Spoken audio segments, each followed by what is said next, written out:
What up, what up, what up? We got the afternoon, evening edition of College Hoops Coast to Coast with my man, Kevin Sweeney. Kev, what up, man? It's been too long. Let's do this thing. I mean, I can't wait to get back to it. It's been a grinder of a week, but excited to dive in. We got some great guests today, which I'm excited about. So now let's go coast to coast. We do. Let's do it. So we got guests. We got our first guest we'll introduce in just a second. We have two head coaches coming on.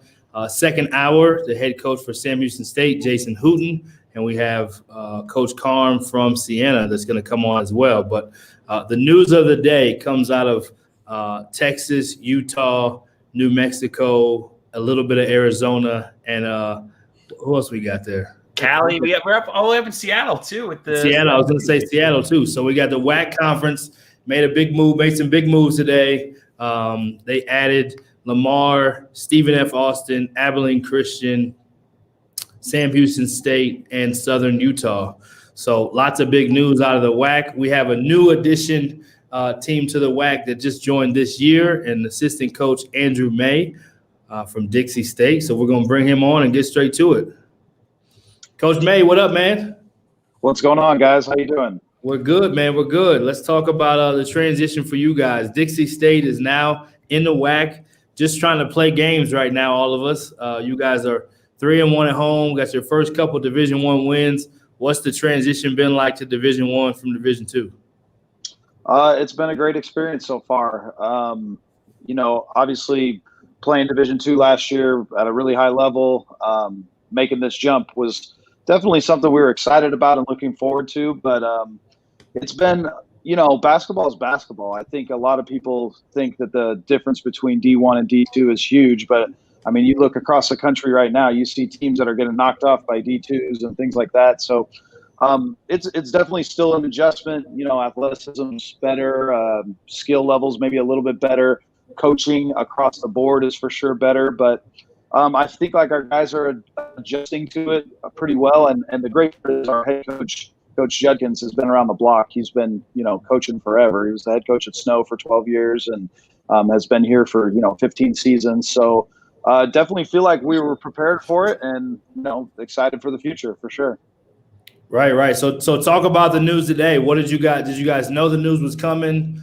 It looks like we got even more Utah schools. No, Kevin was talking about it before the show. Utah's got a ton of D1s. People don't even really realize that about Utah now that you guys are Division I as well. Talk a little bit about the new moves for the league. Yeah, so obviously super excited. The team that's right up the road from us, Southern Utah, obviously kind of a built-in rivalry. We're excited that they're adding to the WAC. Right. And then all of those Texas schools, we're just really excited about, the profile of our league that's kind of taken a step up. A few years back, we were, I think, ranked 17th out of all the, 30-some-odd leagues that there were in basketball. And I just feel like all these teams that just hopped into the league are the upper echelon of the Southland. So we bring those together with the teams that we already have in this league, New Mexico State, Grand Canyon. We feel like we have a super competitive league that's going to, hopefully get to a place where we can get more than one bid. I mean, that's kind of where we want to, as a basketball league, that's where we want to get. So we're super excited about that. And the deal with all the schools in Utah, I think Utah is a huge education focused place. Like there are tons of people. It's one of the most highly educated places in the country. And so as a result, the commitment to higher education is huge. And so with that, everybody jumps on board athletics. And, as you guys know, athletics is the doorstep of the university. So all of these universities are committed and, we're really excited about that. And we definitely feel that, the communities come together to support these schools for sure. In our case, we were second in Division II in attendance for a whole bunch of years. So like people are committed to athletics in the state of Utah and higher education. So definitely excited about the future. Awesome. I'll let Kevin jump in and take a question or two, and I'll jump back. Yeah, Coach. Obviously, I mean, in the WAC itself, there have been a couple of great stories of teams moving up from D2 to D1, having a lot of success. Grand Canyon, Cal Baptist was very successful last season. We've seen it across the country with teams like Merrimack winning their league last year. how much confidence did seeing that give you guys and give your players as you were embarking on this transition? Like, hey, like this gap isn't so big. We can play with these guys before you even stepped on the court. And then obviously how has it been once you've actually gotten out there? Yeah, so I actually did a bunch of research to see, in the last 15 years of transitioning teams, who's done what.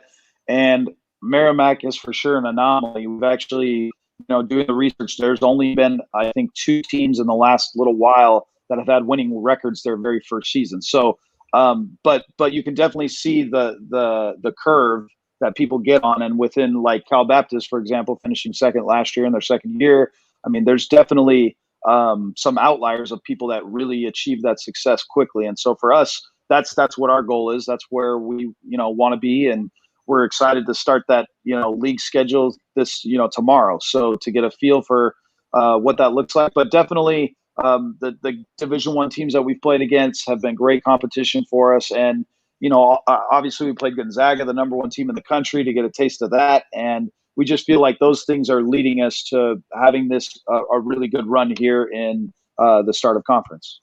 Yeah, walk me through that Gonzaga game. I mean, first off, how did that game come to be, and second, what did you learn about your team from playing, literally the best team in the country right now?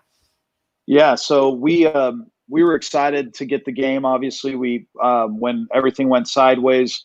We were lucky enough that our league didn't start till after Christmas, and a lot of teams are looking for games right after Christmas. So we got that game, and our guys were really excited about it. And obviously, as an organization, program, and community, there's instant buzz and recognition, and that's part of what we're trying to get. Is just not a lot of people know about Dixie State and how good of a place it is, and the opportunities that are here, the support that's there, and the bright future. And so being able to go play the division, the number 1 team in the country, just instantly gives you some name recognition and things like that.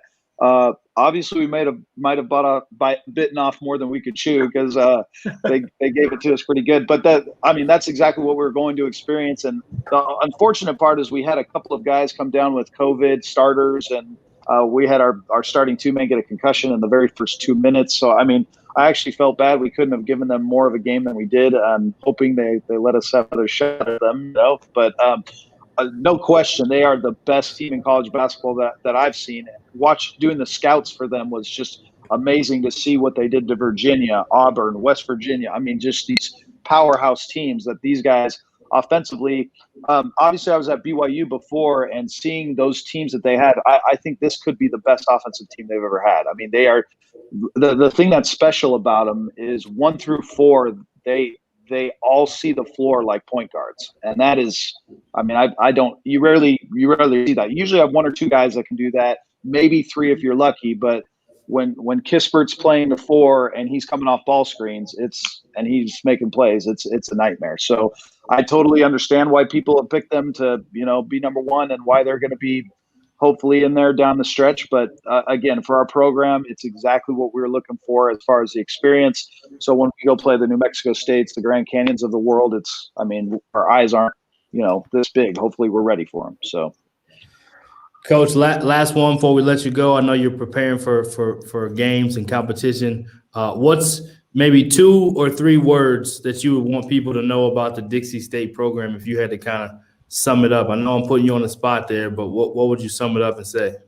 Yeah, I would just say I would buy stock. That's what I would tell people. Like we're basically like Amazon before it kind of goes big. It's we have all the things that you want, and it's just going to take some time and some greater and greater investment. But as far as a place to live, it's one of the most beautiful places in the world to live. Fantastic campus, great environment. And then we're an hour and a half from Las Vegas. It's in a great league with a winning program with our coach that's, hanging banners every other year. It's just a really, really good spot. If I were somebody that has my eyes on, hey, where do I think college basketball could get better, I definitely feel Dixie State's one of those places. And, the great part for me is I'm the recruiting coordinator, and all I have to do is kind of show the kids the stuff. I don't have to make something up. It's a beautiful place, fantastic campus, in a great league with a great coach. I mean, the future's bright. And that was definitely more than 3 words. I'm sorry. No, I love it. That was right on point, Coach. That was right on point. And excitement and enthusiasm is going through the screen, and that's what it should be at this time. So I was at Abilene Christian. We made that jump from Division II to Division I. So I experienced it. We were not in a similar position as you guys. We weren't even a successful Division II yet under Joe Golding, but credit to him and what they've built there. Now they're making the jump again. So he's kind of getting used to these press conferences, and I'm sure you guys will have your own version of success too. So excited for you, man. I know you have a game to get ready for. So thanks so much for taking the time to hop on, man, and we'll be rooting for you. Yep. I appreciate you guys having me on. Thanks for your time. Yeah, absolutely, man. Have a good one.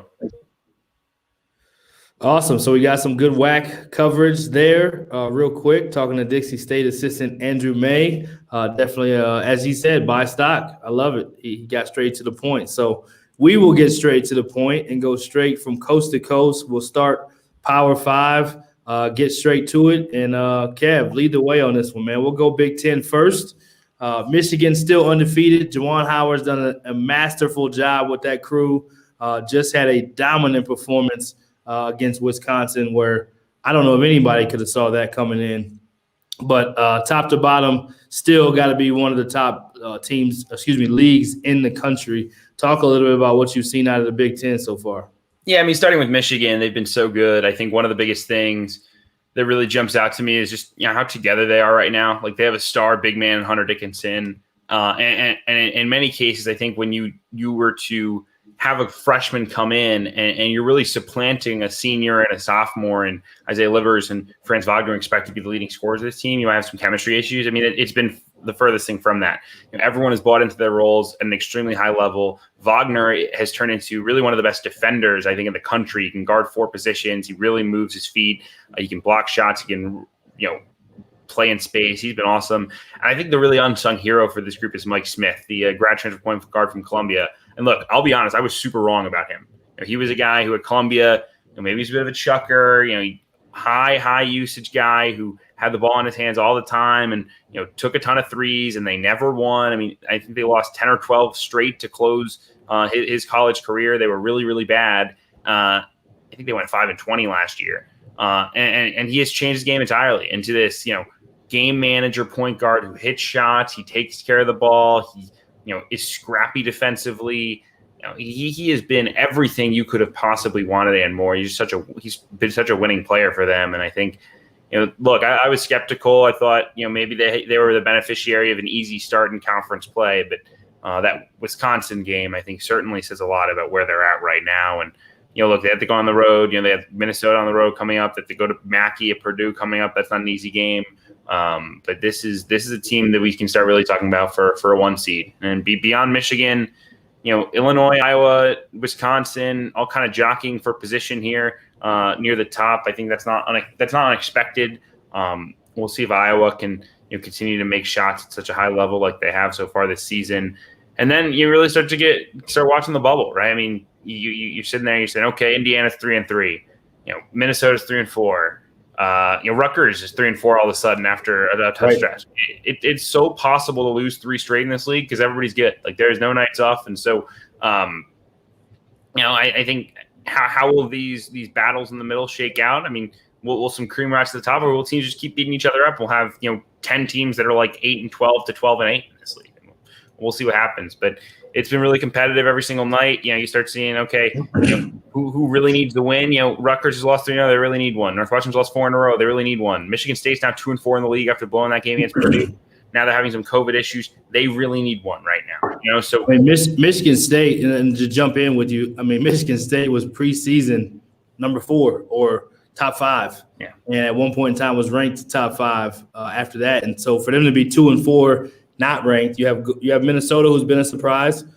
Elite point guard play from Carr, averaging 21 and plus a game. They're 23 in the country now. You got Ohio State, who's a little bit of a surprise too, 21 in the country. You got Wisconsin top 10 before their loss to Michigan. You got Iowa top 5, Michigan top 10, and then you got Illinois, who was top 4 when they played Baylor earlier in the year. So you have some monster. You have what, 1, 2, 3, 4, 5, 6 teams that are ranked now. You had Michigan State that was ranked. Rutgers at one point in time was ranked. So 8 teams so far in this conference. Northwestern was ranked, if I'm not mistaken. They were indeed. not to bring up a sore subject, but Northwestern was ranked. So you have 9 teams. Out of here. I'm out. See you later. 9 teams that were ranked in this conference. Not many times we get to see that. So curious. You have Purdue and Indiana kind of jumping in there too, fighting for some position. So how many bids does the Big Ten get when it comes tournament time?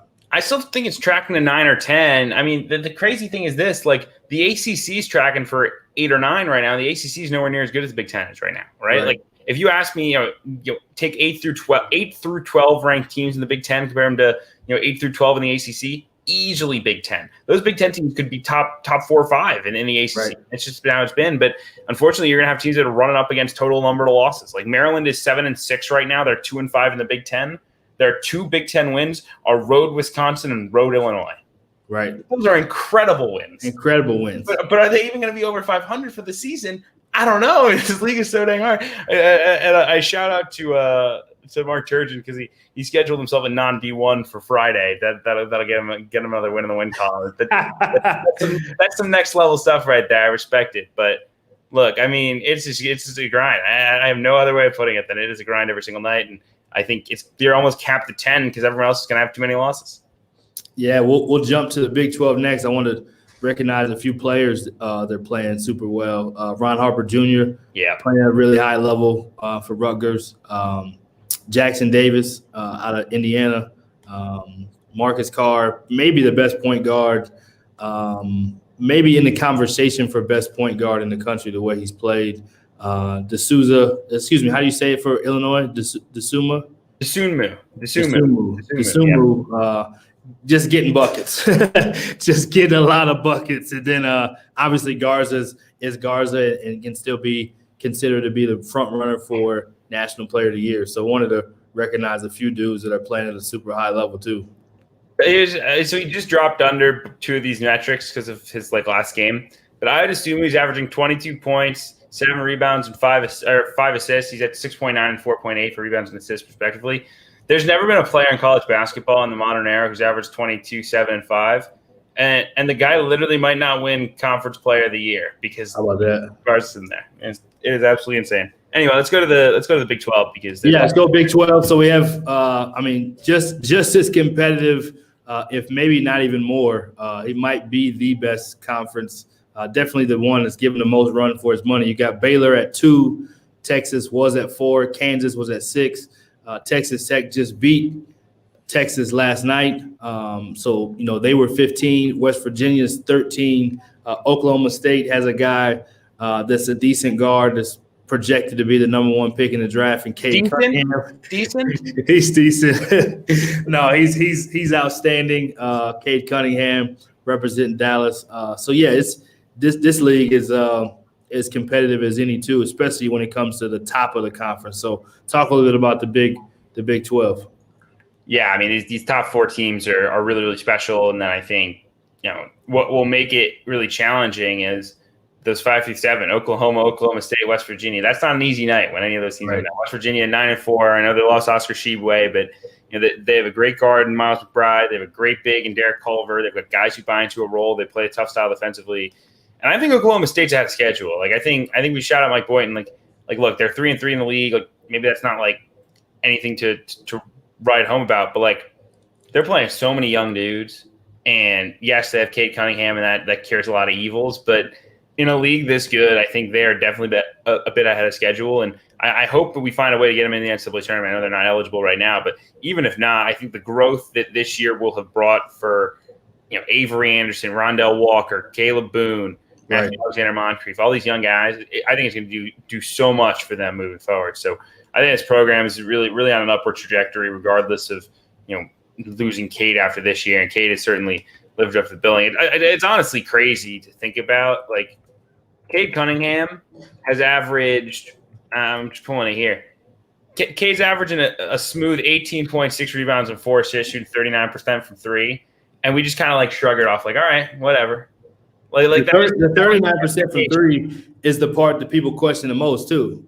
Kind of one of those guys similar to a LeBron or Ben Simmons, a big ball handler that people knew were going to, be able to make an impact with his playmaking ability in the paint. But shooting 39% from three is definitely not something people expected. And let's face it, Oklahoma State just got a huge win, versus Kansas. So that was a monster win. It gives them kind of that signature win, like you talked about with Maryland, but they have a better resume. And I think they'll be able to continue to get those wins. Like you said, they have a young team. They'll continue to get better as they go.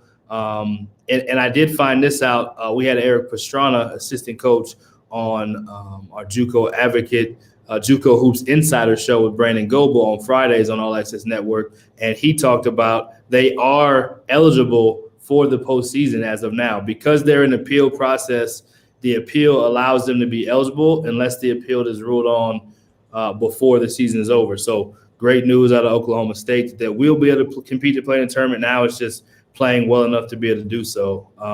Let's talk about a few of the other teams. Baylor's obviously 11-0, number 2 in the country. Texas has played at an enormously high level. Andrew Jones, Player of the Week. What an inspiring story he has. And let's talk about West Virginia and a little bit of Kansas and Texas Tech as well. Yeah, I mean, Texas Tech was very impressive last night on the road in Austin to find a way to win that game. I thought that, the real question with them all season long is, would they score? Like, would they be able to play a game in the 70s or even up to the 80s against a good team and against one of the elite defenses in college basketball in Texas?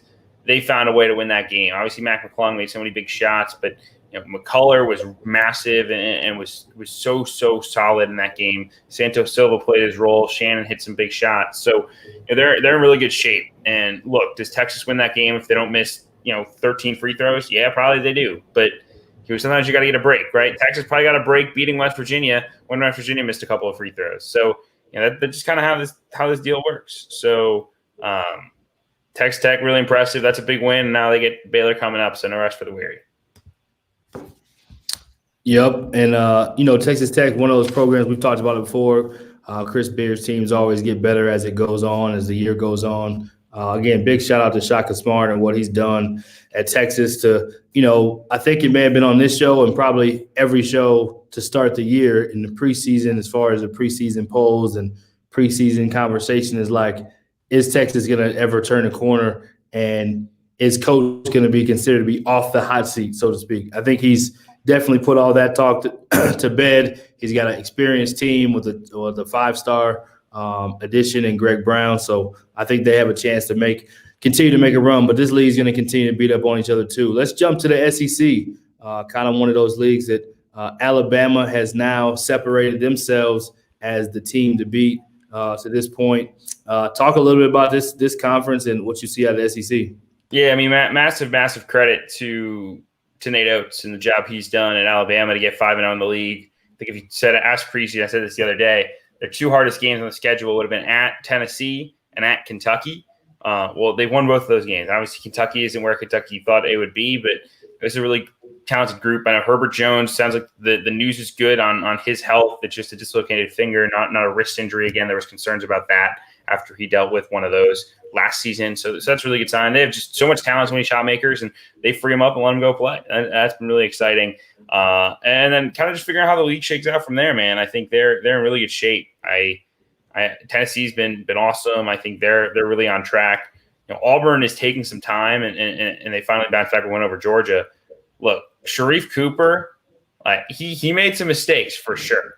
He has turned the ball over. He's taken some bad shots, but it is not often your first 2 games in college against high major opponents, you go for 26 and 9 assists in your first game, and then 28 and 12 assists in your second game.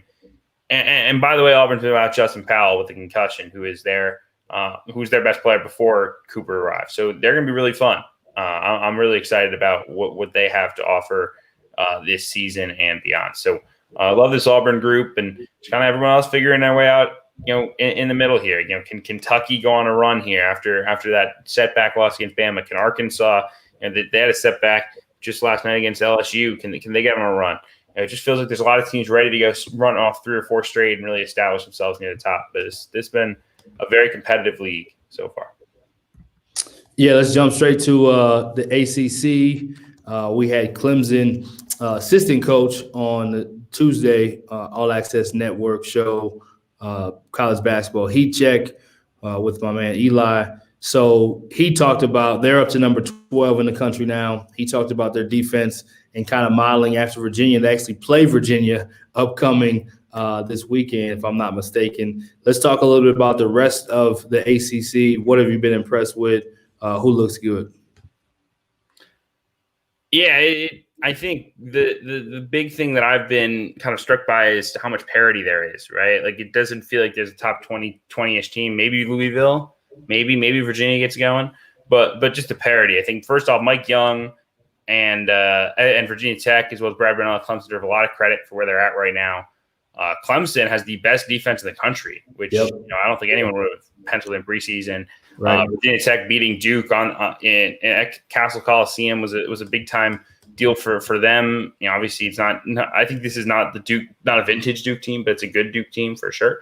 And they're in really good shape. So really like where Virginia Tech's at with their bigs and Aluma and Justin Mutz. Their guards are really terrific and play with great tempo. Jalen Cone has given them the scoring that they were missing, I think, as kind of this spark plug undersized combo guard, can really shoot it from deep. So look, there's not an elite team in this league, but there's a bunch of good ones. And here comes Florida State. They blow out NC State on Wednesday, coming off a COVID pause. They beat them by 32. So it's just a matter of time, I think, for these guys until they really get it clicking.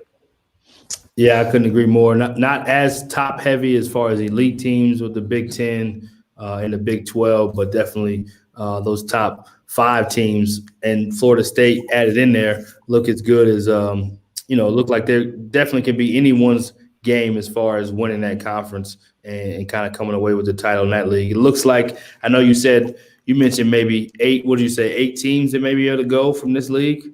Yeah, right now that's what it feels like, but it's definitely the most up in the air, I think, right now. I mean, there's a lot of basketball to be played. Definitely. Let's our last Power 5 is the Pac-12. Oregon's played some good basketball out of the Pac-12. They're not the only ones. Who else do you like that's look good so far in the Pac-12?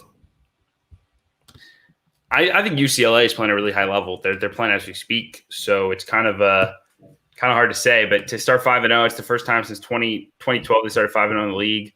And that's without a guy in Chris Smith, who's an NBA prospect, a guy that they really built around. And they're just really balanced. They're playing at a high level offensively. You think of McCronin teams, you think defense, but this is a team that can really score with you. They have guards, and you got guards like Tiger Campbell who can really play. Their bigs are physical and tough.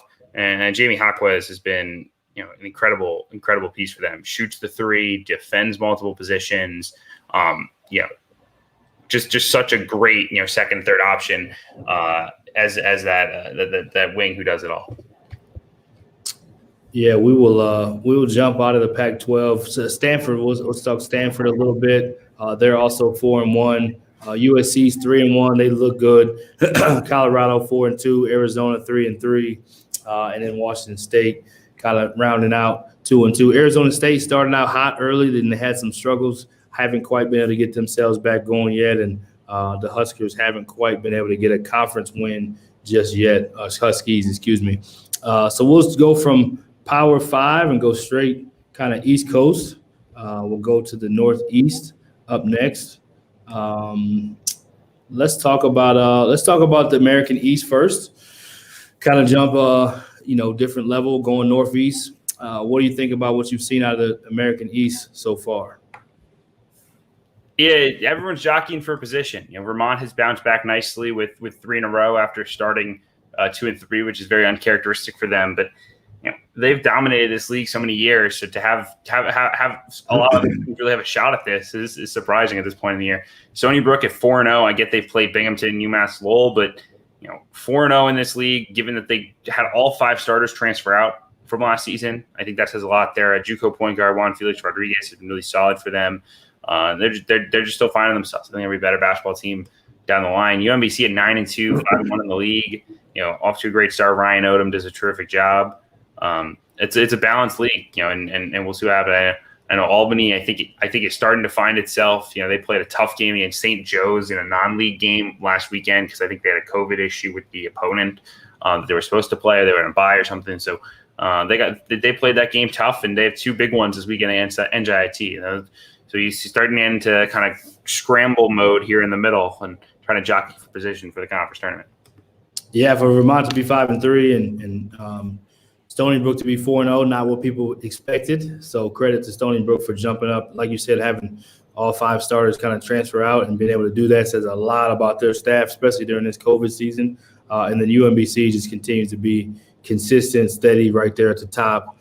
We had Nate Dixon on the show with Eli as well on Tuesday, and he talked about their team and kind of how they've been able to get things going and still riding away from that win against Virginia, and the program is still feeling like they're as good as anybody in their conference. So going from one East to another, let's go to the Big East. Xavier still able to do their thing at a pretty high level, even though they've dropped some and had an injury.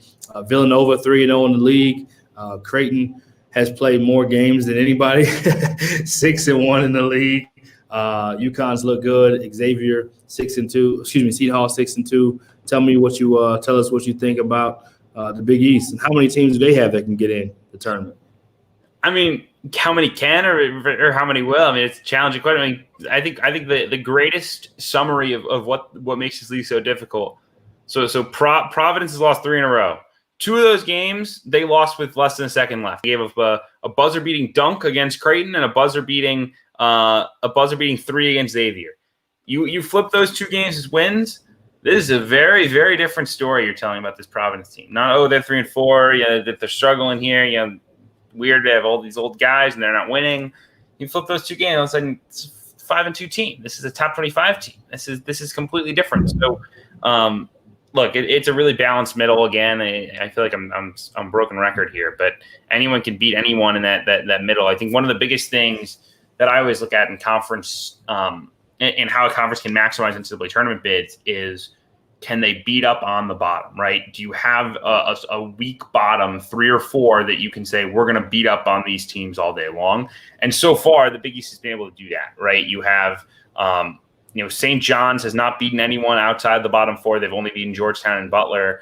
Butler has a random win over Providence, but otherwise they've only beaten the bottom. They beat Georgetown. That's it. Georgetown 1-5.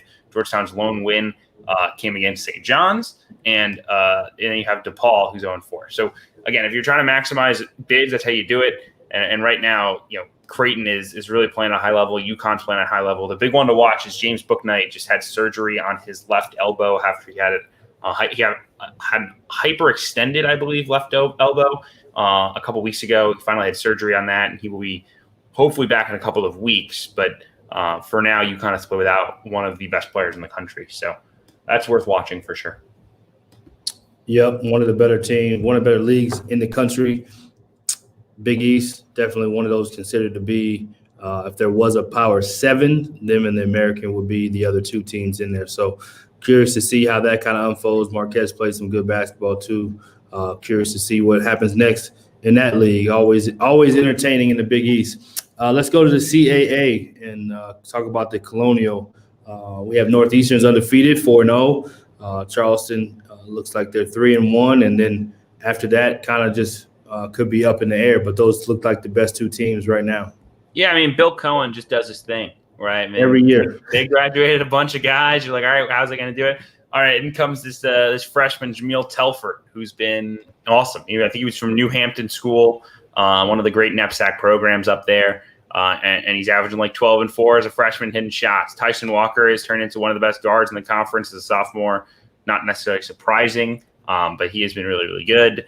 And I think they're only going to get better as guys like Coleman Stuka start hitting shots from deep. Stuka's a guy that I think will be very good for them in time. So they're right there. I mean, they really have the legs to compete. I know this is a league that as a whole has had some issues with COVID recently on trying to get everybody ready to go. But honestly, Northeastern feels like the favorite, but anyone can make a push here.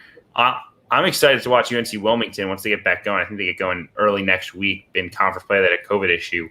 They started 6-3, and look, they had one of those was a non-D1. Some of them maybe not the toughest competition in the world, but when your last couple seasons as a program, you went 11-21, 10-23, 10-22, and you start 6-3 with a first-year head coach. Right. There's a lot about where you're going, and they're only get better because they had a kid get eligible right before they had to shut down. Joe Pridgeon from Holy Cross, a really good transfer who's a double-double machine. So I think they're a sneaky factor in this league once they get it going here this week.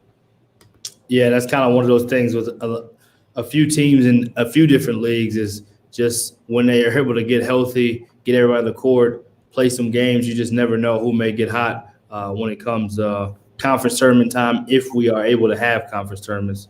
Let's go NEC, talk about Bryant. They're the talk of the league. Long Island's right behind them in second place, and St. Francis right behind them. So who sticks out in this league and who looks good? I told y'all the first episode we did when we did our little preview, watch out for Bryant. Watch out for Bryant. Yep. The boy knows something. They're 9-2. They're 5-1 in the league. They are very, very good. They're talented. They are good.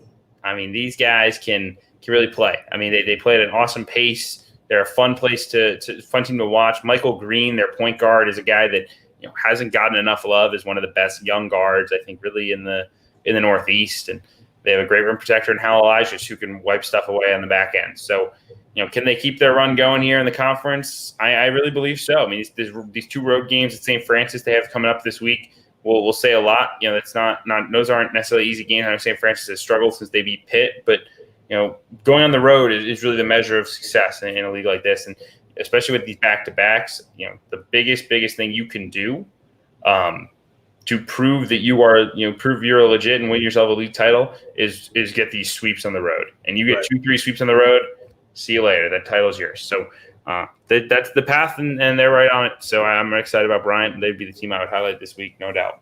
Yeah, no doubt about it. No doubt about it. See them play and can really score, have a good amount of depth, and don't exactly know who's going to beat you on any given night. Love what they're doing. Let's talk Midwest.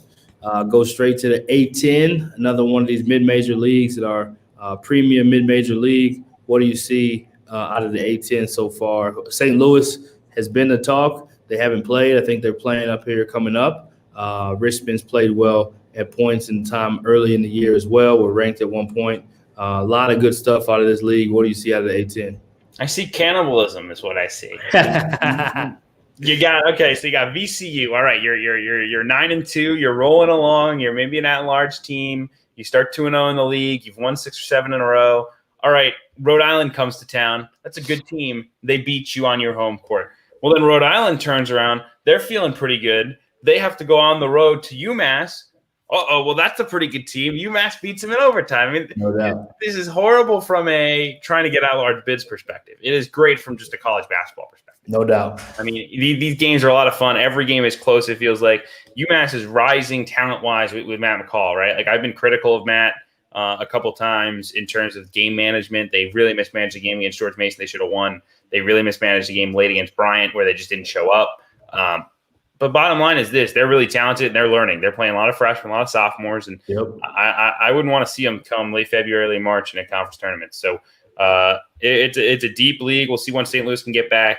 I will say this: we need to start talking about St. Bonaventure in the same tier as St. Louis and Richmond. This is a really, really, really good team that defends you. They have a young guard, Jaron Holmes, in his sophomore year, who can flat out score. Had 38 points against St. Joe's, then turned around, had 26 more against Fordham. I think most of them in the first half. He is a bucket getter, and he gives them exactly what they needed, which was another guy who could score because they have a great tough point guard in Kyle Lofton who really does it all for you. They have a great shooter in Dom Welch who hasn't shot it great from deep this season, but that's his role. He's a 3-and-D guy. They have a terrific big in Oshun Oshuni who protects the rim and is great around the basket. And then, oh, by the way, now we're going to add in a guy in Holmes who is knocking down shots from everywhere. So really good St. Bonaventure team. Mark Schmidt continues to do a fantastic job up there in Olean. Yeah, always does. One of the elite coaches in the country, especially at the mid-major level, but at any level, he can really coach. He's been doing it for a while there and continues to do it. And, this league is definitely deep. You hate that they beat up on each other. Like you said, great entertainment for us, but probably not the best for the at-large bid. But definitely going to be good to see when St. Louis gets back in there and can they be can they be the 24th best team in the country when they're playing against everybody else and getting beat up and beating up on each other? So we'll jump next to the Horizon League. Great story there with Dennis Gates, undefeated and playing at a high level in year 2. Excuse me, has a bunch of JC transfers, has a lot more of his own guys in there now, mixed with the guys that were there last year. Was coach of the year last year, and now is picking up where he left off, leading this program undefeated in conference.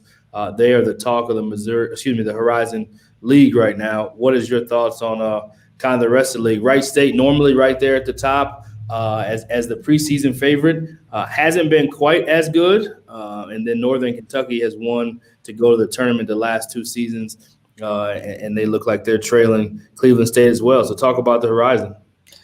Yeah, I mean, I don't have a ton here other than just, shout out to Dennis Gates, right? I mean, to be 8-0 in this league says so much. Look, I don't think people remember. It was a long time ago. The world has changed fundamentally since then. Cleveland State on like July 30th of 2019, Peach Jam 2019, had like 3 scholarship players. Their coach left. There was like a mutiny. Everybody transferred out. Tyree Alvey went to Florida. Seth Miller went JUCO. Now he's at Toledo. They lost some dudes. They were not very good. Dennis Gates took that job. Honestly, some people might, those jobs are so hard to get that you just you got to take it, even though it was a horrible time to get a job. Right. And to literally 18 months later, have them in first place in the league and have such a bright future. I know they have a couple of seniors, but they also have a lot of younger guys who are playing right now. Yep. I mean, that dude is killing it. And that is a guy who needs to get more buzz. Is just like one of the guys doing the best job. I think it's one of those things that to me proves that like if you have the guy, like he's going to get it going, right? And I understand coaches deserve time, and he would have had every excuse to ask for 5 years to figure it out. Give me time. But like when a dude has it, you see it right away. Dennis Gates has it going there, and it is fun to watch. Well, the McDaniel tournament or not, I mean they're in a really good place right now as a program, and really unthinkably good place considering where they were 18 months ago. And anybody that knows Coach Gates or has gotten a chance to know him, I was able to coach in this league last year and see it firsthand. I mean, he has a plan for everything. He is on point. His players love playing for him. You can just tell the connectedness, and he's so detail-oriented, but yet allows those guys to play with a certain level of freedom, but also a lot of toughness and grit. I mean, last year's team wasn't extremely talented, like you said, but just find a way to grit out wins. Now they've added talent, and incredible job, not only to coach, but to his players as well. Let's jump to the Missouri Valley. Drake is still the talk, 13-0, killing it. They had an unfortunate COVID cancellation with the matchup with Loyola. Everyone was looking forward to. Loyola then matched up with Indiana State, and Indiana State, as we've talked about in these swings, they got one of those games that wasn't probably expected. Missouri State was undefeated. They've now lost their 8-1, 5-1 in league, and Evansville's kind of in that mix too. Bradley hasn't played as many games, but they're usually a team in this league to look out for too. Talk about the Missouri Valley. Yeah, 2 notes for Drake kind of on pause right now. One, Missouri State, one of the bigger surprises, I think, in mid-major basketball. And, picked 6th or 7th, maybe even 8th in this conference. I wasn't very high on them. They were so talented last year, couldn't put it together. And I think it was almost addition by subtraction because they found guys into their right roles. Gage Prim, the JUCO big man, was good last year. He's been great this year. And I think the other one, other name that people really need to know, Isaiah Mosley, the sophomore. He was a kid, the Dana Ford grabbed from in-state in that great freshman class they brought in last year. He was a solid freshman. He was kind of this slasher who could hit some outside shots. And this year has been incredible. His last 3 games, he scored 29 points in each of them, all at a very efficient basis. He shot 50% or more from 2 in all 3 of those games. Like he's really good at getting to the rim.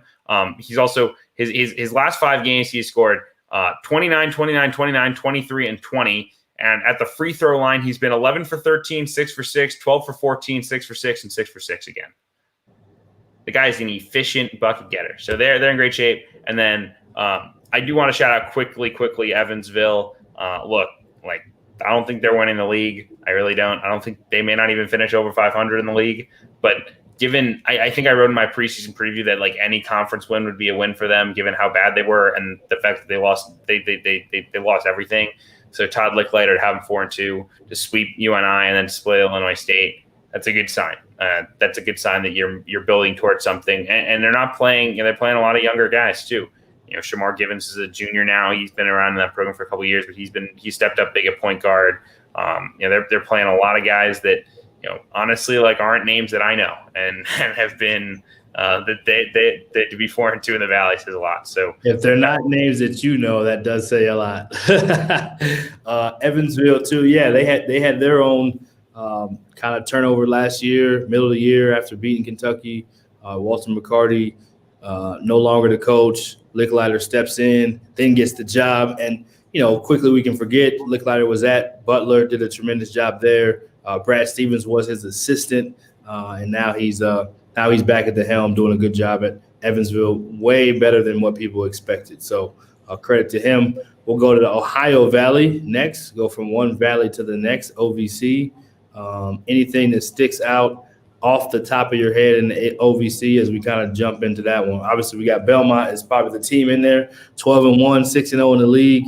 Eastern Kentucky has kind of broken some records as one of the better mid-major teams this year too. So let's talk about those two first, and then we'll kind of talk about the rest of the league. Yeah, Casey Alexander doing the thing at Belmont to have them 12-1. They lost Adam Kunkel in the offseason late in June. When you lose a kid in June to a high major, your best player, your potential player of the year in the league, a lot of people, the next year's a rebuild, right? This isn't a rebuild. They're 12-1. They said, all right, we have this D3 transfer, Luke Smith. He's going to be, maybe the best shooter in college basketball. We have this freshman, Jacoby Wood, who's going to be awesome for us as well. He had 21 against UT Martin the other night. He's been really solid in 22 minutes. Really like this group. They obviously have a great big in Nick Buzinski and a great point guard in Grayson Murphy. So they're in great shape and love where they're at. I think EKU again deserves just a tremendous amount of love as well. A.W. Hamilton, we talk about rebuilds. I mean, Eastern Kentucky is a solid program. Like that's a place where you can win. Jeff Neubauer did it. Travis Ford did it there. But at the same time, he inherited 19 losses and 20 losses in the previous 2 years before he got there. He won 13 games in year one, which was an increase, then 16 in year two, but they went 12-6 in the league. That's a pretty significant jump. Now here 11-2, 5-1 in year three. They've really up the talent level. Brandon Napper has come in and given them something from West Virginia. They got a mid-year eligible. Trey King, the big, has been terrific. Freshman Wendell Green, that's a kid who shouldn't be in that league. He's more talented than you find in that conference very often. So he's doing a great job, and they play really fast. They play this really frenetic pace, but they're gonna be a tough out in this conference without a doubt. Yeah, Morehead State kind of competing a little bit at the top, 4-2. Austin Peay, the preseason favorite, at 3-2, and SIU Edwardsville 1-0 has only played one conference game. They snuck in there too at the top. The MAC. Let's go to MAC, the last school in the Midwest we'll talk about. Toledo leads the way, 11-3, 6-0 in conference. Bowling Green, who we've talked about early on, being one of the better teams mid-major wise, was playing really well early. They're 9-3 and 5-1 in conference, and then Buffalo's 3-1 in conference. Let's talk about this league, and then Ball State's right behind at 3-2. Yeah. Ball State and Ohio, I think two sleepers. Ohio took some losses here because Jason Preston was out there, star point guard. Yep. He's back. They will be dangerous once again. Ball State 5-5 overall, 3-2 in the league. Big win over Bowling Green. That's the type of win that moves the needle in a league this good. This first team to knock off Bowling Green in MAC play this season. But I think Todd Kowalczyk at Toledo deserves a ton of credit. This team is running awesome offense. They're 26th in the country in offensive efficiency per KenPom. They've now won 8 in a row after starting 3-3. Their 3 losses, by the way, 20-point loss to Michigan. Doesn't look bad at all, right? Not at all. I would sign for that every day, I mean, given how they played. 3-point loss to Xavier and a 2-point loss to Bradley. So they've had some tough games, and they fought through them and competed. And now they're really playing a high level right now in MAC play. They have a freshman, Ryan Rollins, who is one of the better mid-major freshmen in the country. Has been in double figures every game since that game against Michigan on December 9th. So for a month, he's been a double figure scorer every single game.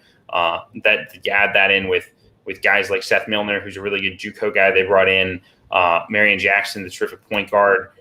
they're very, very good and can continue to do a really good job. Does Ty Kowalczyk there? So they're the favorite right now in my mind, but maybe Buffalo can make a push. Buffalo very, very talented. Jim Weitzel brings in lots of guys, and they have athletes to be a high major team. Buffalo does. Josh Mballa was Texas Tech, very high level athlete. Nathan Williams is a kid who was super, super athletic and could have went high major, went to Buffalo. Javon Graves is a high major level scorer. Like they've got some dudes to play against anybody, and I think they're starting to click at the right time. And to go back to Ohio, like you said, the star point guard who he may not quite be Ja Morant dynamic, but he has kind of that mid-major feel of this elite guy that they're projecting already that could have some NBA potential to be an NBA player. Averaging 17 a game, 6 rebounds, 7.5 assists. They do have 5 guys in double figures and one off the bench that's pretty close. So Ohio can still be a dangerous team in this league when you have a player of that caliber that can kind of put you on his back on any given night. So I wanted to give him a little bit of love, like you said. We'll go to the Southeast next, just kind of ripping through them, go straight to the A-Sun and kind of talk a little bit about what's going on in the Southeast with the A-Sun. Let's see what my notes have to say. A-Sun, so we got Liberty as usual, 11-4, top of the league. Who else we got? Jacksonville toward the top, 3-1 as well, and Lipscomb 3-1. Florida Gulf Coast has not played a conference game. They're 5-2. They've been obviously on pause with only playing a few of games. But yeah, Liberty's still the talk of the town. Jacksonville not too far behind. Lipscomb in the conversation. Yeah, I mean, Liberty's a cut above the rest. Probably I would say significantly better than everybody else. But Jacksonville to be 9-5, I get it's a soft 9-5 with two non-D1s, and okay, you beat Presbyterian, okay, you beat South Carolina State, like whatever, right? Like you're Jacksonville, you're not 9-5 often. Let's celebrate the victory. Gotta celebrate all that. We'll take it. Yeah, I mean, I didn't have high expectations, but they've battled, and they have a couple nice tests coming up. They have North Alabama for 2 this weekend, or no, not this weekend, next weekend. They have Liberty for 2 the weekend after that. See how they bounce from that. If they play well in those games, maybe split those 4, and you start talking, okay, this is a postseason team. This is a team that can win a conference tournament. That would give you some confidence. But Liberty feels a cut above the rest. Richie McCabe does a terrific job. He runs great offense. They play together. They dominated this past weekend against Kennesaw. Really like where they're at, and continue to just really impress me every time I put them on the tape. Yeah, at Lipscomb, they lost the first one, 77-70, came back and won by 16 on the road in game 2, which we talk about these road swings all the time and these back-to-back 24 hours or less, 48 hours or less type of scenarios. But, yeah, Richie McCabe still kind of taking that pack line defense, Virginia style, but with his own offensive sprinkles in it where these guys can really play with freedom and have a chance to really play at a high level. They're picking up where they left off, 130 last year, and already have 11 wins, so they look to be the favorite there. Big South Conference, we'll talk next. Kind of one of those that has had some heavy hitting ones at the top. What do you see out of the Big South so far? I see Winthrop, and I see everybody else, and that's not a criticism of everybody else. No doubt. That's just how good Winthrop is right now, man. And yeah, they can continue on their journey to a potential undefeated season with a strong go of it here this weekend against Longwood. But KenPom now 74% or better chance of winning every individual game on their schedule. Their chance of an unbeaten record per KenPom 17%. If you compare that to I'll compare it to Gonzaga here because that's an interesting comparison. KenPom believes Gonzaga has a 50% chance of going undefeated. So Gonzaga is clearly higher, but Winthrop is one of the highest chances of going undefeated among those who are still unbeaten. And they've been really, really good. They're deep. They're athletic. Pat Kelsey is doing a really good job with this group. That's not a team I want to see in March. And then I will just shout out quickly, I think Mike Jones at Radford, and I just had to go on COVID pause, but They graduated a lot of guys, right? They lost.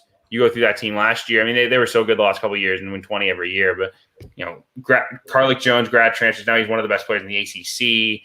But you also graduated Donald Hicks, Travis Fields, Divine Eke, Devontae Holland, like four starting caliber guys. Yep. And to be, to lose essentially your entire team and to be 7-1 in the league, I believe I'm reading. Yep, 7-1 in the league. With a starting point guard who's a freshman, who has been awesome in Famir Ali. I mean, have to be really, really impressed with the job he has done with this group. Yeah, Winthrop. When I said at the top, I meant Winthrop is at the top, and they are taking care of business, and it looks like they have a huge gap. So yeah, credit to Winthrop. They may be that team with Gonzaga. Drake's in that conversation.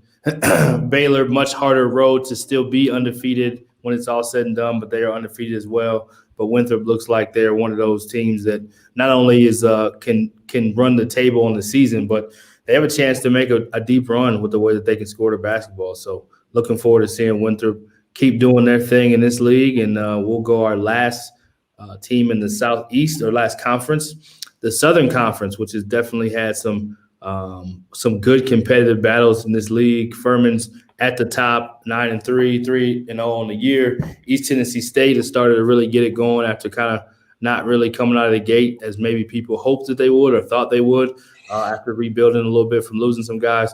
Citadel, the undefeated team, just took an L recently after recently beating a formerly undefeated team in Chattanooga. So a lot of competitive games, and then Wofford's in there at 4-1 in league. A lot of competitive hoops in this conference, and definitely no way to say who's the absolute favorite, although Furman does look like they're a cut above the rest, but it looks like it's really close race at the top. Furman's awesome. I mean, they play a really fun style of basketball. Bob Breach does a great job. But I do think you mentioned ETSU. I think they deserve a lot of credit. They're coming off a COVID pause this weekend against Furman. We'll see how that goes. But to start 2-0 in the league against Western Carolina and UNCG, two of the better teams in the conference, I don't think people understood that, like, ETSU was a wagon last year. Like, they were awesome. They won 30 games.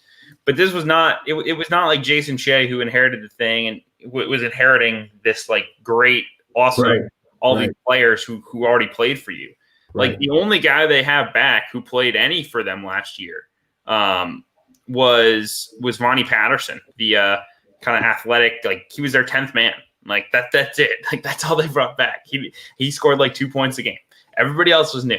And it was going to take some time, especially in this COVID year. And ETSU was hit as hard as anybody with COVID in the offseason. I think they had 2 or 3 shutdowns. So, look, it was always going to take some time. And the fact that they seem to be clicking. And they scheduled some people. They played Alabama. They played Abilene Christian. They played Austin Peay, Middle Tennessee, UAB. Like, those aren't easy games. So, like, of course, they're going to take some lumps, and they're not playing at a really, really high level since. And Ladarius Brewer, the kid from South Missouri State, has been a big-time shot maker for them. David Sloan stepping in at point guard. So, like where they're at, and I think they'll be a factor in this conference race. Yeah, Mercer started out hot too. They haven't quite gotten it going in conference just yet. They started the year pretty hot, but they were really competitive last year in the league. So, yeah, this league just one of those underrated leagues in the country, not one that's talked about a lot, but definitely some good basketball being played here. So we'll go from the southeast to the southwest side, go straight to the American League, which is led by the Kelvin Sampson-led Houston Cougars. Did have the preseason, by some people's estimation, player of the year leave kind of in the middle of last week, transferred to Florida State, but has no effect on the Cougars. 11-1, they just keep rolling. Marcus Sasser, Quentin Grimes, you go down the line, everybody at different times steps up for this team, number 11 in the country. The surprises in this league, probably Tulsa and Wichita State, and they just played not earlier this week, and Wichita State ends up beating them pretty bad. So Wichita State looks like they might be the team to compete with Houston at the top of this league. We thought it was SMU. SMU is still a really good team, have taken a couple losses. They did play Houston head-to-head, and Houston got the better of that one. But Wichita State kind of deserves some more credit in this league. Isaac Brown, terrific job to be able to turn over that program in such a short amount of time with so much surrounding the whole situation with Greg Marshall leaving, and then him taking over, stepping in. They got a bunch of new guys on this roster. Credit to him and how he's led and assistants and the whole nine for what they've done there. So talk a little bit about the American League. Yeah, I mean, first off, it would have been very easy for Wichita to say, okay, we're going to pack it in, and for their administration to say, look, like we're not hiring internally, and we just had this mess with Greg Marshall, like we got to move on. Well, right. Isaac Brown's going to make it pretty hard for them to do that with the way they're playing, with the way they're coaching. I mean, they're doing a great job, and look, I mean, it's a great job. There's a lot of money there, and you can probably go take some big swings, but sometimes the best guys right there in their backyard, and he's doing a terrific job with this group, and deserves every chance at that job without a doubt. I mean, ETN's been terrific for them in the backcourt, and they're still kind of, I think they're still finding themselves. That's the exciting thing is, like, I still think they're finding out what rotations work best. They had some disruptions with COVID, obviously a weird offseason, obviously a very weird offseason for Wichita State, and so. Look, I think they deserve a ton of credit, and in a league that has been so wide open, I think they have as good a chance behind Houston as anybody to be in that second place spot. And then just, I think with Houston, the biggest thing you could say is, Caleb Mills, preseason player of the year, you lose him, and it's like, all right, what are we missing? And that's not a criticism of Caleb. Like, that's just how good they are. Like, they just have another dude step out. All right, more minutes for Tremont Mark, more minutes for Marcus Sasser. We're good. Like, let's roll.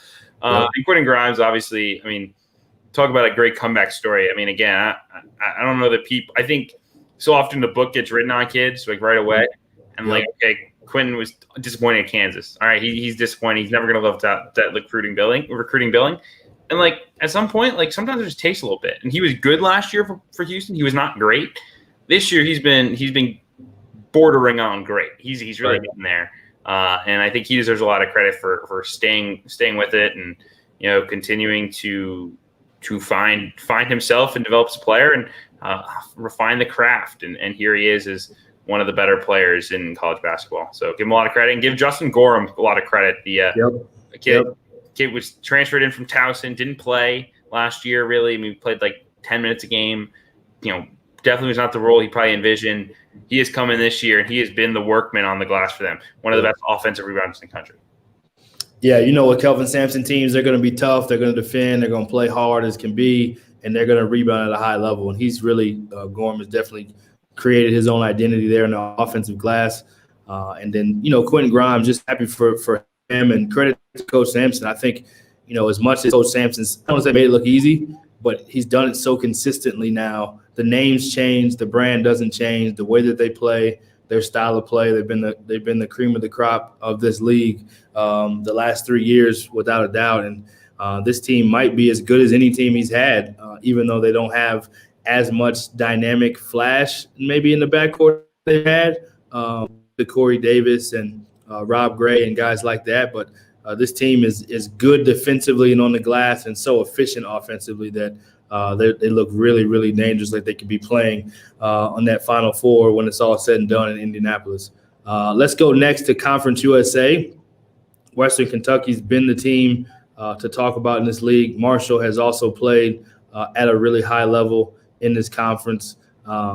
Old Dominion is actually 3-1 in the league, which didn't play great out of the gate, but they're 7-3 on the year. They are the lead of the conference right now, and kind of looks wide open. UAB 2-0 as well. Rice Owls sneaking up there at 3-1. Nobody expected that. We had assistant coach from Rice on the show early in the year, and they were 4-0, and everybody's like, they're 4-0, but who they play? But that goes to show what we talk about all the time. College basketball wins are hard to get, and sometimes just getting momentum and learning how to win just pays dividends when it comes time to conference play and gets your guys believing. So talk a little bit about this league that's now kind of wide open, it looks like. Yeah, I don't have a ton. I think the biggest thing is, we talk it's going to be hard to get sweeps. Well, Western Kentucky, well established in the at-large conversation in the preseason. Really that helped by winning those early games against Memphis and Northern Iowa. All right, maybe they're an at-large caliber team. They then beat Alabama on the road. You're like, okay, well, that's a big win. That's an even bigger win now that Alabama's been as good as they've been. But man, you get picked off by Charlotte in 1 year, 2 in a split. You get picked up by Louisiana Tech, and all of a sudden you're on the outside looking in once again, which is unfortunate because teams like that deserve an opportunity to be in the NCAA tournament conversation. And hopefully that Alabama win ages for them really good. But at the same time, I mean, it just highlights how hard it is. And I'm excited for the series they have with Marshall this weekend. That should be a really, really good test. And yeah, shout out Rice, like you said, to be 9-3, 3-1 in the league. Big series. They have Old Dominion in the Dallas. It's Rice in Dallas or Houston. I'm sure Houston. Rice in Houston. Yeah. That's what I thought. Coming to Houston, not a Texas geography expert. That's a big 2 games for Rice. If they can split those or maybe even sweep it, now we start talking here, baby. No doubt. Let's we'll speed up a little bit. We got our guests coming toward the end of the show, so we'll go to the SWAC. We got Pine Bluff is 2-0. Not something that was expected in this league. Prairie View 1-0, Southern 1-0, Jackson State 1-0, and Grambling 2-1. Early on in the SWAC conference, so lots of basketball still to be played. A lot of these teams didn't get to play a full slate in the preseason, and then some of them did. So just nothing really that stands out too much other than a lot of basketball still to be played. Alabama A&M has not played a conference game yet. They've only played 2 games on the year. They got a big win at at home against South Alabama, and they also beat Sanford. So they look like a team that could also really compete at a high level in the SWAC. We can move straight to the Southland, where we have all these moves going to the WAC. So we have now they're on the clock. I mean, the real deal. I mean, I give Jeff Hurd, the commissioner of the WAC, credit. Like they were on the ropes for a while there, and they were fighting for their lives. And they took Grand Canyon, which was a good risk. They took Cal Baptist, that was a good risk. I think Dixie State's going to turn out to be a good risk. Tarleton, we'll see. Right? They just kept pulling teams up because they needed to hang on for dear life, and they finally got rewarded. Well, okay, now the Southland's in the same boat, right? You lose 4, that's your pad. And by the way, those are maybe your 4 best programs right now.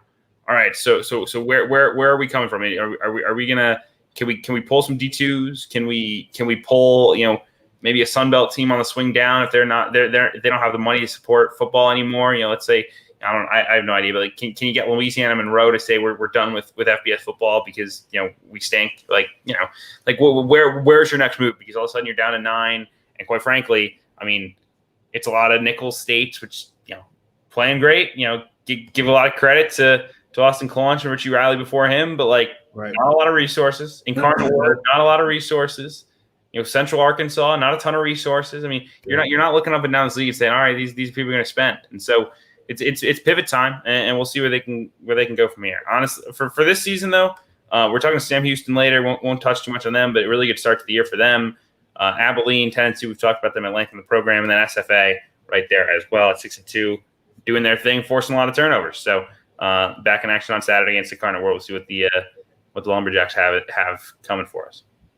Yeah, we'll go straight to Rocky Mountain region. Go straight to the Summit League. We got the WAC and the Mountain West. Let's talk a little bit about the Summit and what do you see out of that league so far. We got North Dakota 4-0, South Dakota 4-0, South Dakota State 2-0, Oral Roberts with 2 really good underclassmen at 3-1. Anything that stands out in this league before we jump to the WAC? Not a ton. I still think South Dakota State's the class of it. They run great offense, but they had I think a COVID issue they missed last week, and we'll see how it balances out because North Dakota State with Dave Richmond doing a really solid job there, and then South Dakota continue to compete as well. So it'll be a competitive league without a doubt. For sure. And we'll go straight to the WAC next, which is getting all the buzz right now for the day. They get the buzz of the day, the WAC keyword. Grand Canyon 2-0. New Mexico State has not played a game in a long time. They're 2-1. They've just had a tough go at it, but I'm sure they will be able to reload and recharge and do what they do best. Utah Valley, probably the surprise here and probably the talk with Mark Madsen back to dancing in the locker room, which we love Mad Dog doing his thing as he did back in the day when they won a championship with the Lakers. Really, those 2 teams, probably Grand Canyon and Utah Valley, worth mentioning. Of course, Rio Grande Valley will be good, and they've shown some signs, as has Seattle. But what do you think about Utah Valley and Grand Canyon before we go to the West?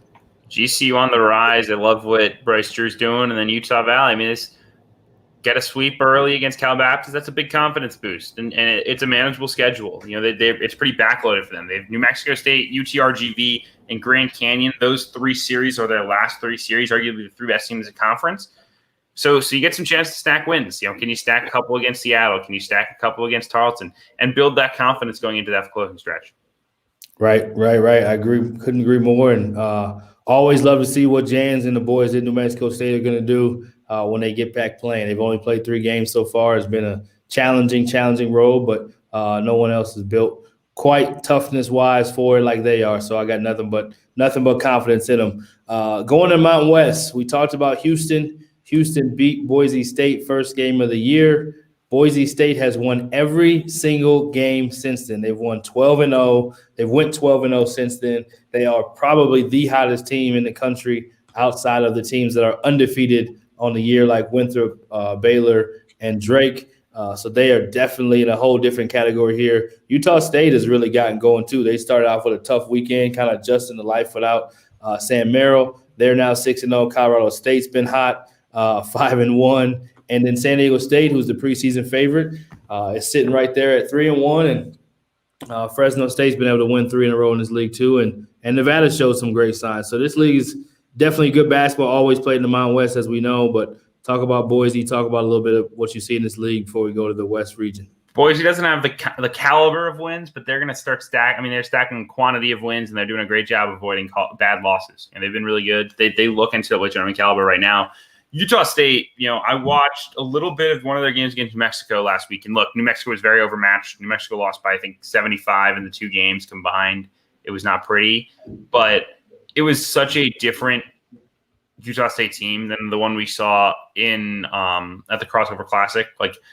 And they've gotten so much better. And that's just such a credit to what Craig Smith has done. I mean, we knew he could really coach, but this might be his finest job yet with the way that they are continuing to rise. Marco Anthony was not a huge factor, quite frankly, in those first couple of games. I remember watching the VCU game. He was very quiet. That was our first game of the year. He has turned into a really big scorer for them. A guy who can hit shots from deep. Riley Worcester's soon stepping up, the freshman point guard, and then obviously the bigs with Keita and Bean. So really like this league and this series coming up this weekend. San Diego State coming to the Spectrum, having to play against Utah State. Obviously not a huge crowd in attendance, unfortunately, but that is going to be some very, very fun basketball. So lock into that if you're a Hoops fan. Yep, absolutely. And we'll go straight to the West.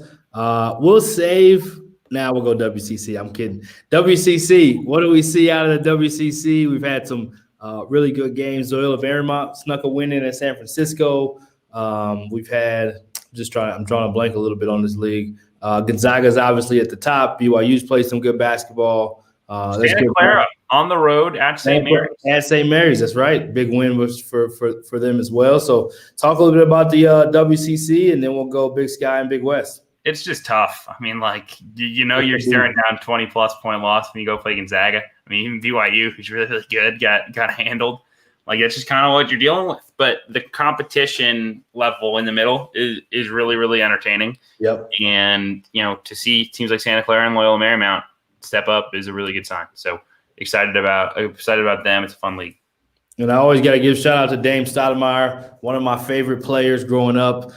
Is showing he can really do it in the coaching helm too. Mighty Mouse has them 1-0. They've only played 5 games in the year. They're 4-1, but picking up where they left off and one of their best seasons in program history last year, sitting at the top of the league at 1-0 in conference play. Big Sky, we'll go to the Big Sky next.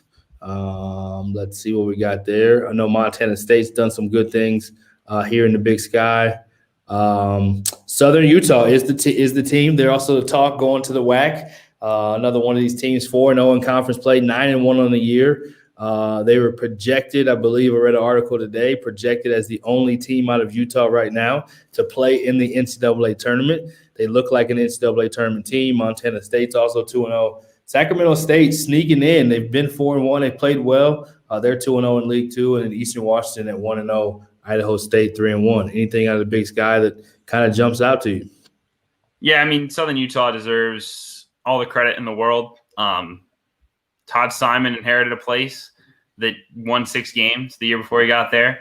They won 6 games the first year he got there, and it's been a steady climb. 6, 13, 17. Got stuck on 17 last year, but they jumped in Ken Palm 100 spots to win the same number of games from 2019 to 2020, and then now this season, 2020-21, to be 9-1, 4-0 in league. I mean, the recruiting pedigree that he started to bring in there. I mean, Tevian Jones has been a significant impact guy coming in from Illinois.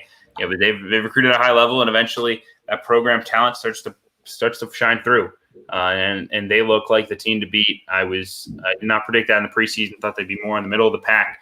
We'll see what happens. It's going to be a competitive conference. I think we should never sleep on Shante Liggins and the job he does at Eastern Washington. I know there have been some COVID issues throughout the conference that have made some reschedulings tough, but this is a fun league. And also Danny Sprinkle out of 5-3, now 2-0 in the conference. They're trending in the right direction and have some really, really talented older guys, JUCO guys, 3-4 year guys that have been in the program, and that's always helpful come March. Absolutely is. We'll go Big West next as our last conference, going coast to coast. Big West Conference. UC Irvine leads the way 3-0. Cal Bakersfield, Rob Barnes led team has done a really good job. They're 3-1. Rest of the league kind of fighting to get up with those two teams. Talk a little bit about what you see out of this league before we bring on our guest. Yeah, I mean, first off, we're just hoping UC Davis can get back on the floor soon. They haven't played since December 4th. They got their county shut them down, and unlike a lot of the other schools that have kind of been like, all right, we'll just find somewhere else to play. They've had to sit, and so hopefully they get back out there and get the chance to compete. I mean, obviously it's been difficult for everyone, so we'll see what happens. But hopefully they can get out there. In the meantime, Irvine and Bakersfield and Santa Barbara, kind of what you would expect. I think Santa Barbara's a super talented group. Joe Pasternak doing a really good job. They swept Fullerton 2 weekends ago. That was exciting. They have a good series coming up against UCSD. So excited about them, and this should be a really fun conference to watch come down towards conference tournament time. All right, we've gone coast to coast. We're going to take a quick break. Let Kevin recharge and get ready for one of his favorite coaches in the country, one of his favorite programs to root for. He can talk about all the reasons why, and he grew up watching that program. But we will come back after a quick break and have Coach Carm from Siena. I want to take time to acknowledge one of our partners, Rising Coaches. Every coach wants to rise in their career in one way or another. We're all looking for professional development, access to tools, and relationships that can help us grow and help us advance in our career. Rising Coaches provides just that. You can visit Rising Coaches at www.risingcoaches.com. Their memberships are just $10 a month and provides a genuine community to help you grow and advance in your career. Coach Carm, what up? Welcome to the show, man. Hey, appreciate you guys having me. Yeah, thanks for joining us, man. I know Kevin's just chomping at the bit to get to it, man. But talk first about you guys had a long time before you got to play your first game. Now you're 4-0. You can get on getting on Kevin later, but tell us about your team and just tell us about how you handled that so well to be able to, now be 4-0. Hey, well, just it's a credit to our players, obviously our administration, Dr. Gibson, our president, John Dargenio, our athletic director. Just thankful for them, doing everything possible to get us on the floor. We had some hiccups, we had some positive tests and some quarantine, some isolations, and at the end of the day, we just told our guys, hey, we got to come out of these better than we went in. And whether that's doing Zoom calls and guys reaching out to one another, doing, different FaceTime things and talking about our offensive packages, our defensive packages, trying to acclimate Nick Hopkins from Belmont and Jackson Stormo from Pepperdine. So we got creative. We did a bunch of different calls. We did some kind of like glossary terms for our offensive and defensive, packages and had guys talk about what words meant to them. And then they had to name a word and somebody else had to jump on with that word and describe it and so on and so forth, kind of like a domino effect. And, we read some books, obviously John Gordon's huge in that, in team building. So we had, 3 different books we read, The Carpenter being one of them. And then there was times where we were supposed to play and then, we found out we were shut down. So I had each of our guys, take a team and watch MAC games because we knew they were playing Friday and Saturday. And so I had the guys come up with their own scouting reports, especially the veterans. They know how we scout. So now guys are invested in that too. So we wanted to make sure we were just getting better and didn't want to have any excuses. We don't want people making excuses for us. We don't make excuses for ourselves. And just that was the mindset, to get better every single day.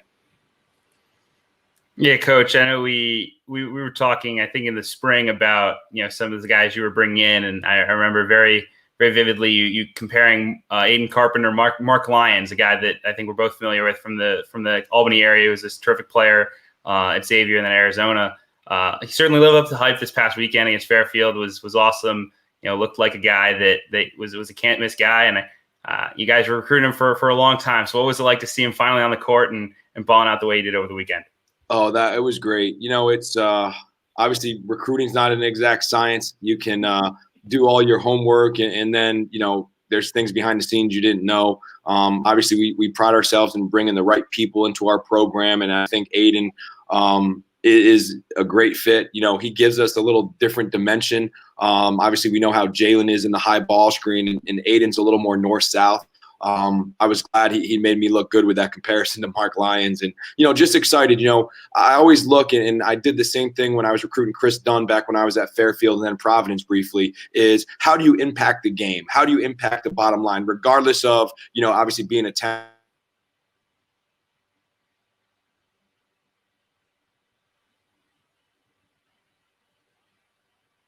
Aiden's a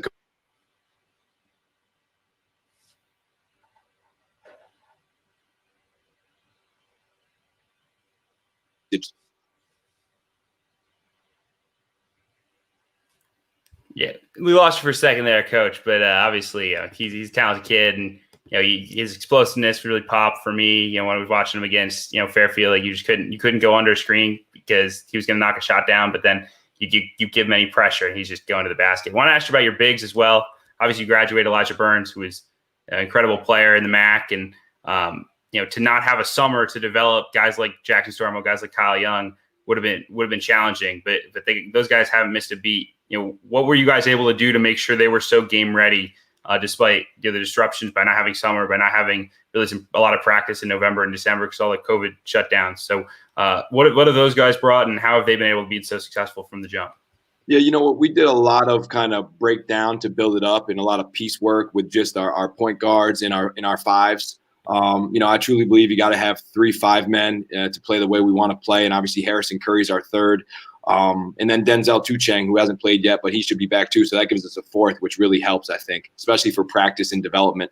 But those guys, the biggest thing for them is their conditioning and staying in shape. But I think when they care about one another more than they care about themselves, and they can come in and kind of be that 2 or 3 headed monster, the sky's the limit. I think the biggest thing is them understanding, especially Jackson, understanding our terminology and what we're looking to do in the ball screen. He's got great hands. He's a student of the game, super high IQ.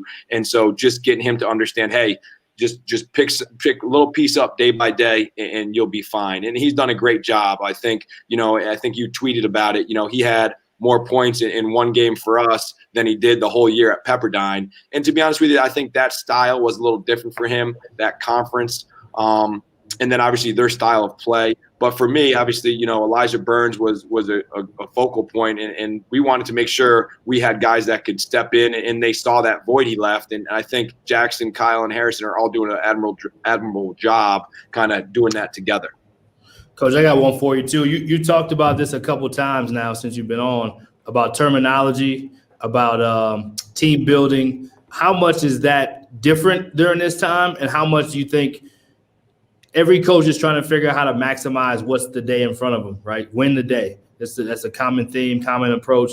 So it sounds like during that time you guys were out, you guys won a lot of those days, which have led to you guys winning now even more. How much do you think the behind-the-scenes glue, team building, terminology, just deep dive into your program's culture, how much do you think that's really helped you guys now that you guys are playing games? Well, I think it's been paramount. I think that, you want to always look at the cup half full. For me, our cup's going to be always overflowing. We're not ever going to say, hey, we're feeling down or we're, having a bad day. We don't have bad days. We make our bad days good days and get something out of them. And I think that mindset is what's helped. And I think these pauses and quarantines and isolations have brought our guys even closer together. They've been checking on one another when we were in those times. Guys had a chance to, just be kind of alone, right? So who's reaching out? Who cares about me? And I think that was able to show we have genuine guys on this team and they truly care about one another. There's no frauds. We try to eliminate those in the recruiting process with communication and how that works. And I really, tell my assistants that we stress, and I think my staff's done a great job too building those relationships, but we really stress we want guys that are great communicators. If you can't communicate or return a phone call from a head coach or an assistant coach, or return a text, or a head coach gives you a piece of advice or even something to do, right? Like I'm talking to Kevin and Kevin's a recruit. Hey, Kev, how are you? Blah, blah, blah. And then, hey, shoot me mom and dad's email or cell phone number. If you can't even follow up on that and I have to remind you, you're probably not for me. And obviously this generation is a little different, but I think you can trim the fat of your recruiting list by recruiting the right kids and not wasting your time. And then that makes the team building and the chemistry that much easier because you have all like-minded people. Now, obviously their personalities are different, but you have all like-minded people that kind of have those same end goals in place and that want to, do the best we can. Siena's a special place and we don't want to take that for granted ever. I know you don't get caught up in streaks and numbers and stuff like that. But no, we're not mentioning the streak, but there's quite a winning streak going on for the Saints right now, going back to last season. I got to ask you, I mean, because this place is so special to you, and we talked about it over the summer when I had you on the pod, like, you grew up around this program, you coached at this program, you got your start coaching, under Fran McCaffrey at Siena. What does it mean to have this place where you believe it belongs, right at the top of the MAC, compete for a league title last year, now clearly compete for one yet again? It's something we fight for every day, right? It's something where, hey, we can't take a rep off and not go game speed, and we can't not follow through on our jumper. We can't fall off the free throw line. All that stuff is just kind of in our daily grind where, it means the world to us. I think Jordan King mentioned it when he was interviewed this week. I think Mark Singles asked him what it meant. And Jordan, like me, grew up watching the program. Now, obviously, he was a little kid when he was watching Edwin Ublis and Kenny and Ronald and Ryan and Odie.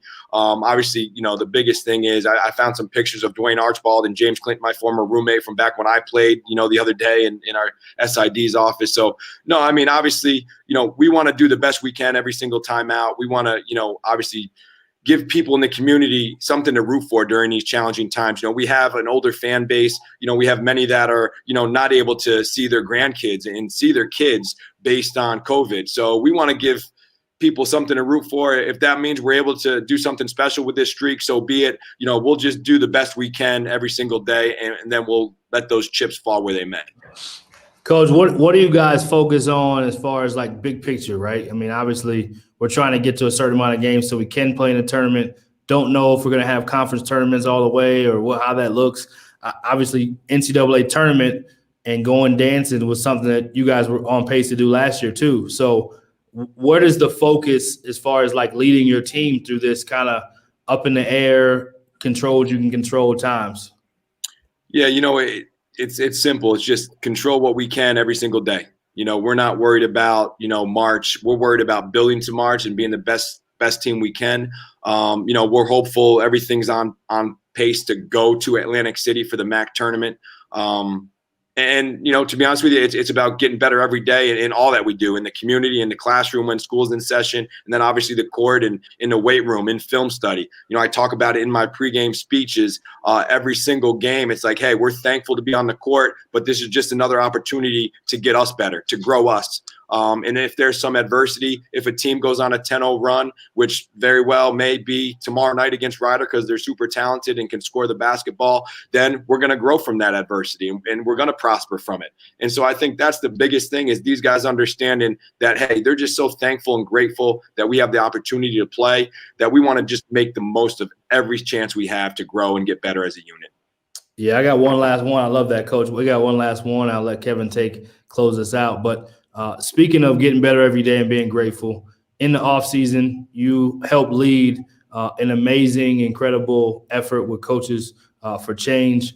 Talk a little bit about that now that the voting initiative was incredible. You did an incredible job leading that, and the coaches you selected to be a part of it, and the type of how many different programs you got to be 100% voter registered, and just that awareness for young athletes, young students, period, to vote, because most of that generation doesn't vote. Most of the age bracket doesn't vote. So that initiative alone was incredible, what you helped lead. And not only that, but now that that part's over, the season's going, but obviously we still see there's some unrest and things that we need to continue to address. Talk a little bit about Coaches for Change before we go back to basketball for the last question, if you don't mind. Sure. No, it was just something I was passionate about. And obviously we know the trials and tribulations of the country from, many people not really even understanding what white privilege is, right? And obviously talking about a community where we have many coaches that need help reaching their student athletes. And so I thought being able to bring everybody together, yes, voting and voter education and registration was key. But on top of it, we wanted to create a brother and sisterhood. We have so many members in women's basketball, men's basketball, strength coaches. There's high school prep coaches, so many people, junior college, NAIA. It didn't matter. It was something that we wanted to create where we could build bridges and show camaraderie and kind of create something that would just grow organically. And I think it did that. And I think that was the toughest thing. Now we have to talk about programming and where we're going next. There may be some big things coming in the future. But at the end of the day, it was about being able to educate our student athletes, showing them that we have their back and we understand what they're going through, because they will be the change, right? When we're older and growing, we want to make sure we're leaving this world a better place for our kids and for their kids and so on and so forth. And I thought it was just, it's our due diligence and our responsibility to make this world a better place, right? We can have a platform. I, as a head coach and a leader of a program, can show how to lead from the front and can show it's okay. You can say Black Lives Matter. It doesn't have to be political. It can be a statement that is ringing true and that still many people can't find the ability to say those words, which is what I think is part of the problem. The fact that people can't say those words really is disturbing to me. Black Lives Matter, period. That's it. Love it. Honestly, that's where it should end, right? Like that there's nothing more we could say, but Coach Carm, we love having you. This was a lot of fun. I gotta ask you, is Pickett playing this weekend? Give us the scoop. What do you got for us? So Jalen's got a little hamstring injury, nothing crazy. We're being cautious. We'll check him out tomorrow at shoot around. I don't know. It's probably flip a coin, but I'm going to be cautious. It's a long season. We don't want to have him with a nagging injury. And, we may see Colin Golson tomorrow, though. So you'll be excited for that one. That gives us another kind of hybrid forward like Manny Camper. So I'm excited about Colin, and I'm hopeful for Jalen and hopeful for Denzel. But, just every day is just kind of a blessing, right? We're able to do what we love. You guys are doing what you love. And I think so many people lose that sight, that vision, right? This is work right now for me. And it's absolutely a blessing to get to talk to two great guys. And, at the end of the day, when you do what you love, it's not a job. Now, obviously it's a lot of work, but I'm just thankful to be able to lead a program and to lead these young men and to get better every day and teach them about life at the same time. That's important to me. Oh, you're killing it at that, Coach. You're killing it at that. So we got to leave with one funny story. And that can be about Kevin if you want, if you got a funny one about Kevin. But anything funny that you got for us, whether it's something that happened during the pandemic, something at home with your little ones and your family. We know you got an awesome family that you're close to and care about. Anything funny during this pandemic time period that you can share with us. And if you do have something on Kevin, we definitely want that too. No, nothing crazy on Kevin yet. I think he came to a practice. It was one of my first shoot-arounds, I think, at the TU Center, and you came when you were home on break. Yeah. But I would say, so I'm pretty superstitious. So I always kind of bring the same things on the road with me. I got my sister got me a air purifier for my hotel room. So I bring it on the bus and all that kind of stuff. My daughter, though, she made me this Frozen necklace. So obviously I can't wear it during the game. I got a little leaf on here. But this is in my pocket during every game. And so after every game, I FaceTime with my wife and my little son and my daughter. And my daughter Reese is 4 going on 16. So I show her this, and her eyes just light up, and she goes, "Daddy has my necklace again." So it's just, and I think that's the toughest thing. You get so used to families, and now my wife and kids can't ever go on any road trips. I can't give them a kiss before the game and through the railings at the arena. So all those things we're still getting accustomed to and doing the best we can with that. But like I said, just thankful to be able to do what we love and make an impact, and thankful I have a supporting, loving family, and it's all a blessing. Yep, absolutely, Coach. Well, much respect, man. I love everything you're doing in the offseason. That's when I first got a chance to meet you, was this offseason. So much respect. And then now, obviously, learning more and more about your ability to coach and lead and seeing what you did from afar. But just so appreciative of you coming on. Best of luck the rest of the way, and thanks for not making Kevin look too bad today. No, so the one I got for you is, I think like a month after you got the job, I got a text from you like out of the blue. We hadn't texted in a while. And you just texted me a picture of you and my mom at a Siena event of some kind. Yeah, we're at the library. I was so confused. I was like, how in the world are you hanging out with my mom right now? Coach Connor's the man. We appreciate it. And let's talk soon. Let's see if you guys can get two more dubs this weekend. Hey, we'll try. Thanks, guys. All right, have a good one. Man. Stay safe. Thanks, Coach.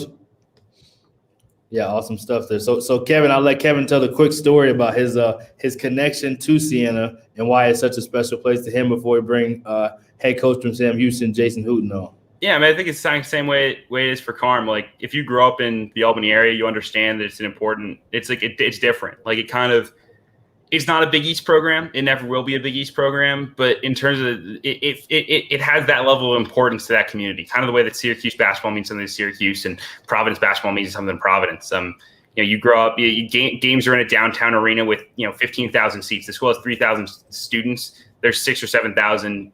When they were really good, 8,000 to 10,000 at the games. Like it's just it's a very different vibe, I think, than most people that think of like MAC basketball or America East or leagues like that in the Northeast. So it's a different place, and grew up around it. My dad went to Siena College. My mom works at Siena College. That's why she's taking pictures with Coach Carm randomly.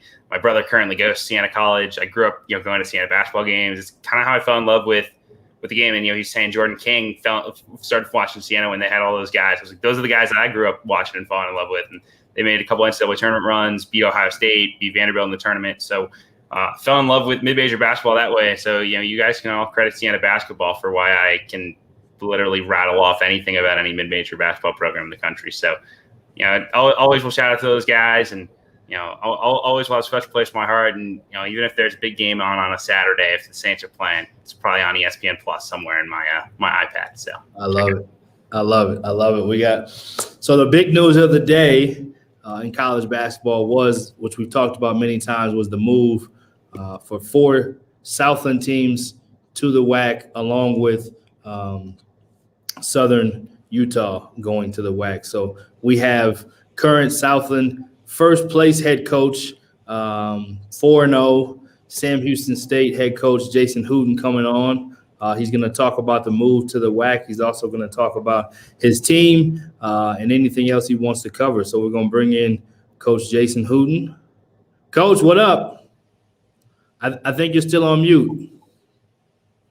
My bad. I thought I unmuted it. How's it going? You're good. Welcome to Coast2Coast. How you doing, man? Big day for you. Doing great. Yeah, it's been a long day for sure.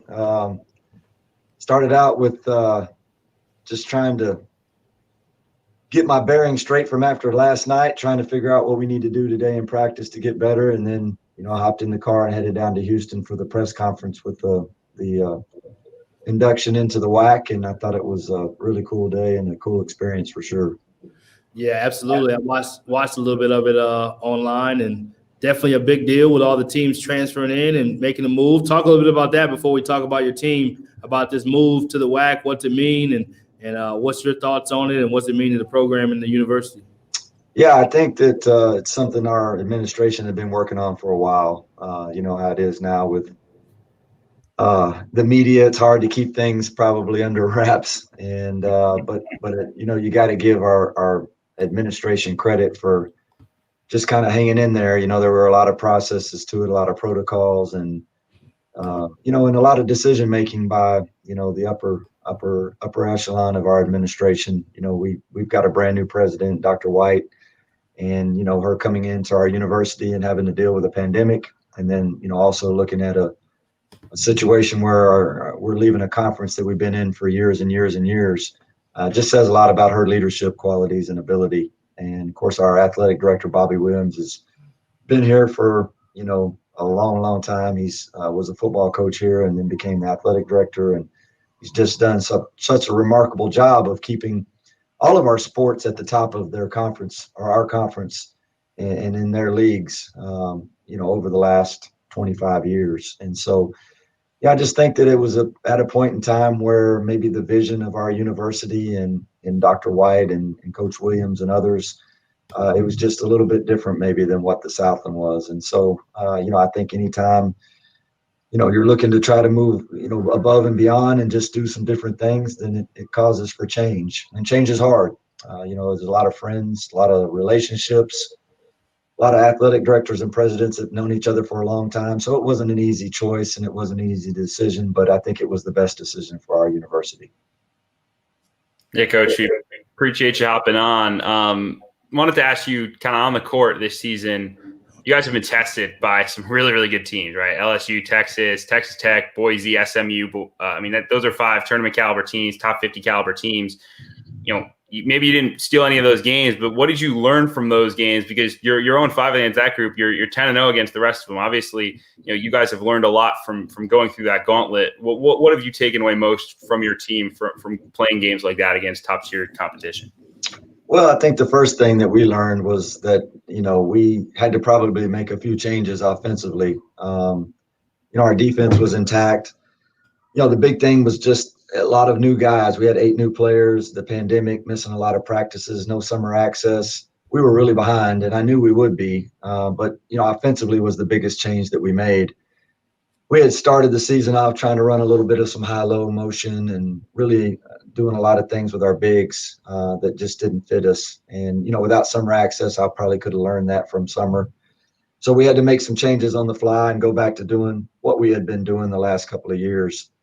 And that was a big thing. Once we started doing that, our guys got a lot more comfortable with each other, with, their roles. And really more than anything, they started to play the brand of basketball that we were accustomed to. And then our defense started to pick up as well because we were so much more comfortable and we just felt better about ourselves offensively. We got to a point where we could really use our shooters. I think this is one of the best shooting teams that we've had. We've got up to 7 guards that can really make threes.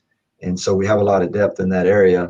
And then our big guys, it just took a lot of heat off them. Now they're rebounding and they're doing a lot of things facing up, which is their strength. And, it was probably just a bad coaching decision on my part at the beginning of the year, But I think we made a change at the right time.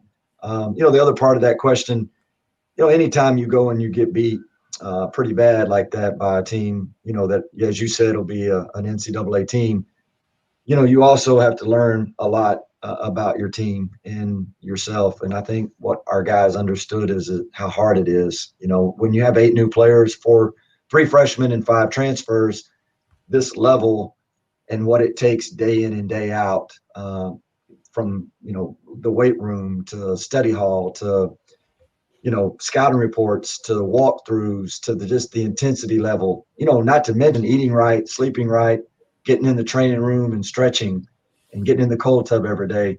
That was a lot for those new guys. And, I think it hit them in the face pretty hard.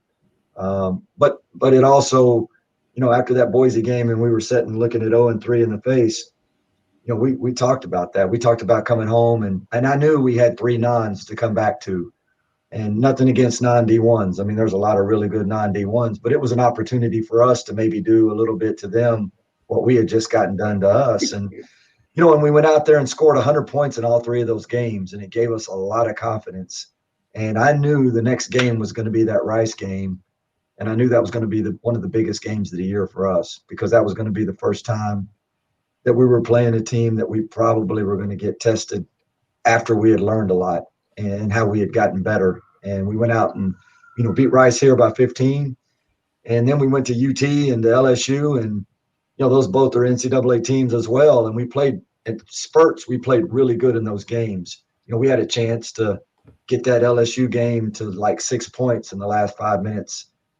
And, the UT game, we missed a layup and 4 straight free throws to cut it to 8. And so, I just felt a lot better about our team. And then we went to Rio Grande and beat we were up 20 at half at Rio Grande and played really well, beat a really good team on the road. And then, conferences started and we've just gotten off to such a good start in conference. And Coach, obviously, watching your teams over the years, forcing turnovers has really been so central to what you guys do defensively. Can you talk about your defensive style and how far along you guys think you are right now, given obviously all the disruptions, not having a normal year to install everything with new guys? Yeah, good question. I think that us turning people over has just a lot to do with how hard we play.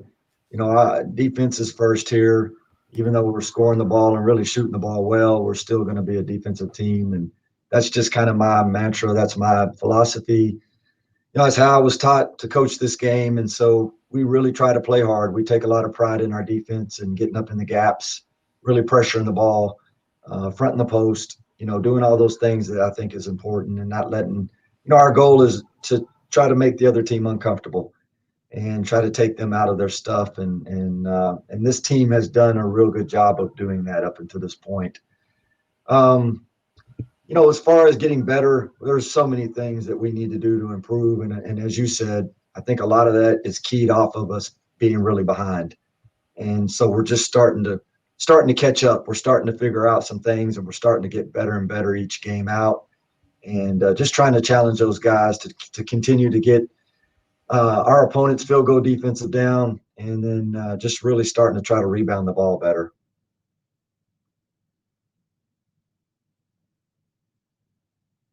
Coach, I think you have one of the top 5 scoring backcourts in the country. I don't know if you knew that or not. I did not know that. Yeah, wow. They just came out with an article. So talk about your kind of 1-2 punch. What makes them so special? Fairly, year 2, if I'm not mistaken, in your program, both of them. So they know the culture, they know what it's about. But even though you are a defensive-minded coach, and I know that firsthand from coaching against you myself, but talk about those 2 guys. And obviously you have other good players, but those 2 guys are 2 guys that are worth talking about because they're a big reason why you guys are sitting at 4-0 and have won so many of the games you've won. Yeah, no, they're both really good players. And I think the thing I'm most proud of is, obviously, Zach's probably the top 2 or 3 players in our league. I think there's no question about that. But the thing I'm most proud of is, DeMarcus. Hey, welcome everyone to our. DeMarcus is a guy who, last year played a role coming off the bench and scoring a little bit for us. But then this year, as you said, he was thrusted into that second spot, and he's done a fabulous job. He's averaging like 22 a game in our 4 conference games. But, Brian, the most important thing for him is how much better he's gotten defensively. And I know you're real familiar with Lamar's team, as Coach Price does a great job, and they've got really good players. But he guarded Buster last night and held him to 7 points on 7 shots. And to me, that was the biggest key of that game and that victory. And so I'm really proud of him because I've told him the better he got defensively, it seems like more the offense falls into place for him. And he's making shots now, and he's getting shots out of our offense. And as you said, he understands what's expected. He understands our culture, and he just keeps getting better and better. But those 2 guys are doing a great job right now. They can really score. They both can get to the basket. They both can shoot the 3, and they've both been very hard to guard. Yeah, I'm gonna see if I can pull this up for you, Coach, so you can see it yourself and know that I'm not making it up. Oh, I believe you. I think there it is. Wow. So they're number 5. That's pretty awesome. Yeah, good stuff. Interesting. Yeah, I didn't know that. But Brian, like every good team, there's a lot of guys around them that are not only just getting them shots, but also can make shots, which opens them up as well. Bryce Monroe, a little freshman point guard we have from San Francisco, he's playing really well, and he too can shoot it. And Jaron Cook from Dallas, and I think the list kind of goes on. We've had some guys that have really elevated their game, which in essence has taken a lot off of Zach and DeMarcus's plate. Yeah, talk about your staff, Coach. Obviously, I'm biased. I've been in the league. I've coached against you. I've recruited against you. I've helped. When I was in junior college, I've helped you sign some good players. Gilberto Clavel comes to mind. He happens to be pretty good. One of the better players to play there. Talk about your staff. I mean, you've had to do this consistently with different parts You've had former guys like Alvin Brooks III who've been on your staff, Terrence Rencher, Omar Lowry. Those guys are all coaching at a high level. Chuck Taylor obviously comes to mind, but then you have guys that are there now. So just talk about you've had a way of just winning no matter who's on your staff. Staffs change, faces have changed, but the outcome's been the same. So talk a little bit about that before we kind of close out. We've been blessed. I mean, Brian, you're only as good as the people that work with you. And, we've had some great ones, man. Look at Alvin and his career, and Terrence, as you said, and Omar. And, you start naming guys. The one guy that probably never gets mentioned is Will Weaver. Will was on my first staff, and Will's an assistant now for the Houston Rockets. He sits right next to Coach Silas, right next to him. And, Will was here. Will was here back when we only had 2 spots, and he was in that 3rd spot making about $12,000 and volunteer, so to speak. I remember. Yeah, he came in with Mudge, and then, Matt Brower took his place, and, Matt's done great at North Texas. We've had so many good guys. And Kenneth Mangrum, he may be one of the best ones we've had. And so we have really, really been blessed. And my current staff, Chris Mudge has been with me, good friend of yours. Yep. He's been with me all 10 and a half years. And, Brian, he's the guy behind the scenes. He's a great recruiter, probably doesn't get enough respect as a recruiter, how hard he works. He's a bulldog behind the scenes and really gets great relationships with the kids.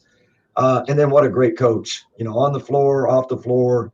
He may be one of the top 5 or 10 academic coaches in the country. I mean, there's no question about it. Our APR every year is right around hovering 1,000. And, Chris just does an excellent job in our academics, not to mention our people here on campus. But, and then we've got 2 new guys.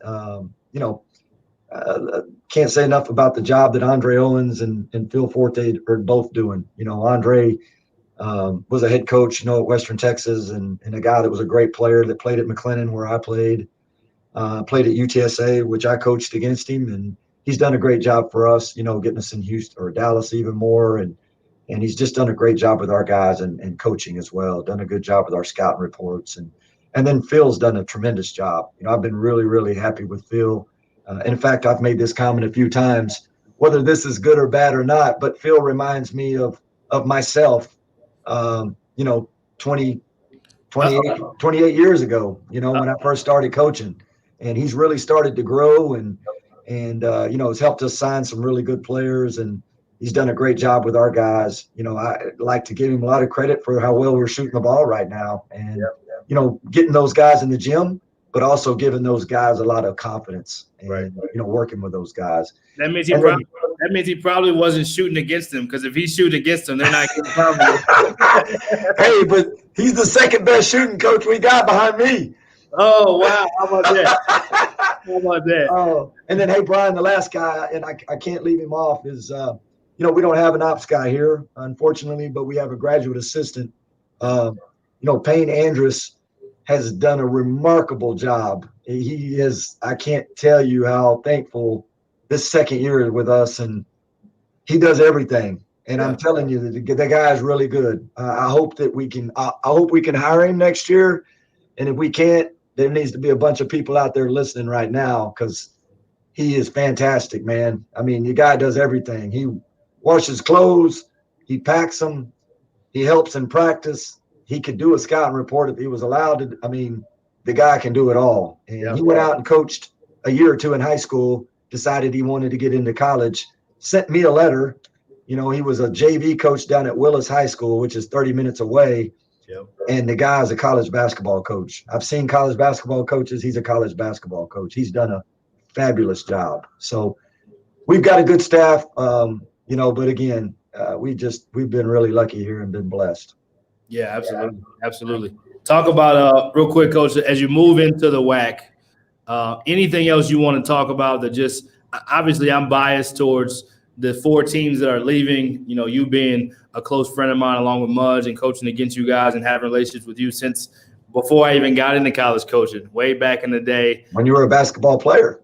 Right. When I was a player, that's when we first met. I was thinking about it earlier today. Yeah.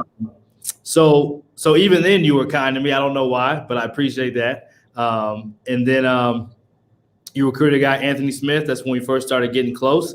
Yep. Anthony's still playing to this day overseas, Liberty graduate. But anyway, Lamar, I worked for Coach Price, Coach Golding. Obviously, I was there in the beginning there, helped both those guys build kind of their programs in a time where it was not very pretty. So we had some challenging days. And then Stephen F. Austin, kind of one of those other programs in the league that we've all coached against many times. So what do you see in this new league? What are you excited about? The WAC has a tremendous tradition of NBA players and successful programs. What do you see for Sam Houston as you go into this new league before we kind of let you run? Well, I think number one, it's different, right? It's something new and different. It's kind of like you and I spoke this morning, but it's like getting a new car. I mean, when you go get a new car, you want to take it out and drive it, and it's got new leather, and so it's everything is new about it. And I think the newness is really cool, and the anticipation of that is awesome. But then you get down and start digging in and looking at it, and it's a great move for us. As you said, I can remember when I was a young guy, and maybe even when I was in high school or in junior high playing, the WAC always had a great name. It always had some great teams, some high major teams at one point, and maybe a basketball league at one point in time that got more than one team in the NCAA tournament. So I think that alone is it's eye catching for sure. And then you start looking at the teams that they have there. New Mexico State, I can't count the number of years they've been to the NCAA tournament, not to mention how many times maybe in a row. And then Grand Canyon is a rising program that puts a lot of money into basketball, it looks like, and I think they're going to have a great team this year. Coach Drew is going to do a great job there. There's no question about that. And then look at great programs like, and I'll leave somebody off, I don't want to, but Cal Baptist, Utah Valley. I know Coach is doing a great job there. Coach Pope was there. Now at Brigham Young, they were really good. We played them twice. It's just a great league. And then you're bringing in my opinion, 4 great basketball teams already along with us, and I know Southern Utah is having a great year. I know they're in the mid-major top 25 right now, College Insider. So it's an exciting time for sure. And, you don't want to get too far ahead of yourself because we've got a lot of respect for the Southland Conference. This has been home for a long time, and it's hard. When you're leaving your friends or your relatives, so to speak, it's a tough situation and a tough time. And not to mention that, Brian, we got 12 games left, and we want to try to win this thing. We want to try to get to the NCAA tournament. This year is not over, and we want to try to do the best job that we can do this year. And if it's our last year, like it looks like it'll be in the Southland, we definitely want to go out in style. And again, I got nothing but respect for the Southland Conference. This has been my home for the last 16 years, and there's just a lot of tremendous coaches and people and teams and universities in this conference. For sure. We like to end with a funny one, Coach. I'll let my man Kevin lead the way. But you've been a D2 guy. You know the JUCO level well. You've seen it all pretty much. So I'll let Kevin kind of lead the way on that one. What you got?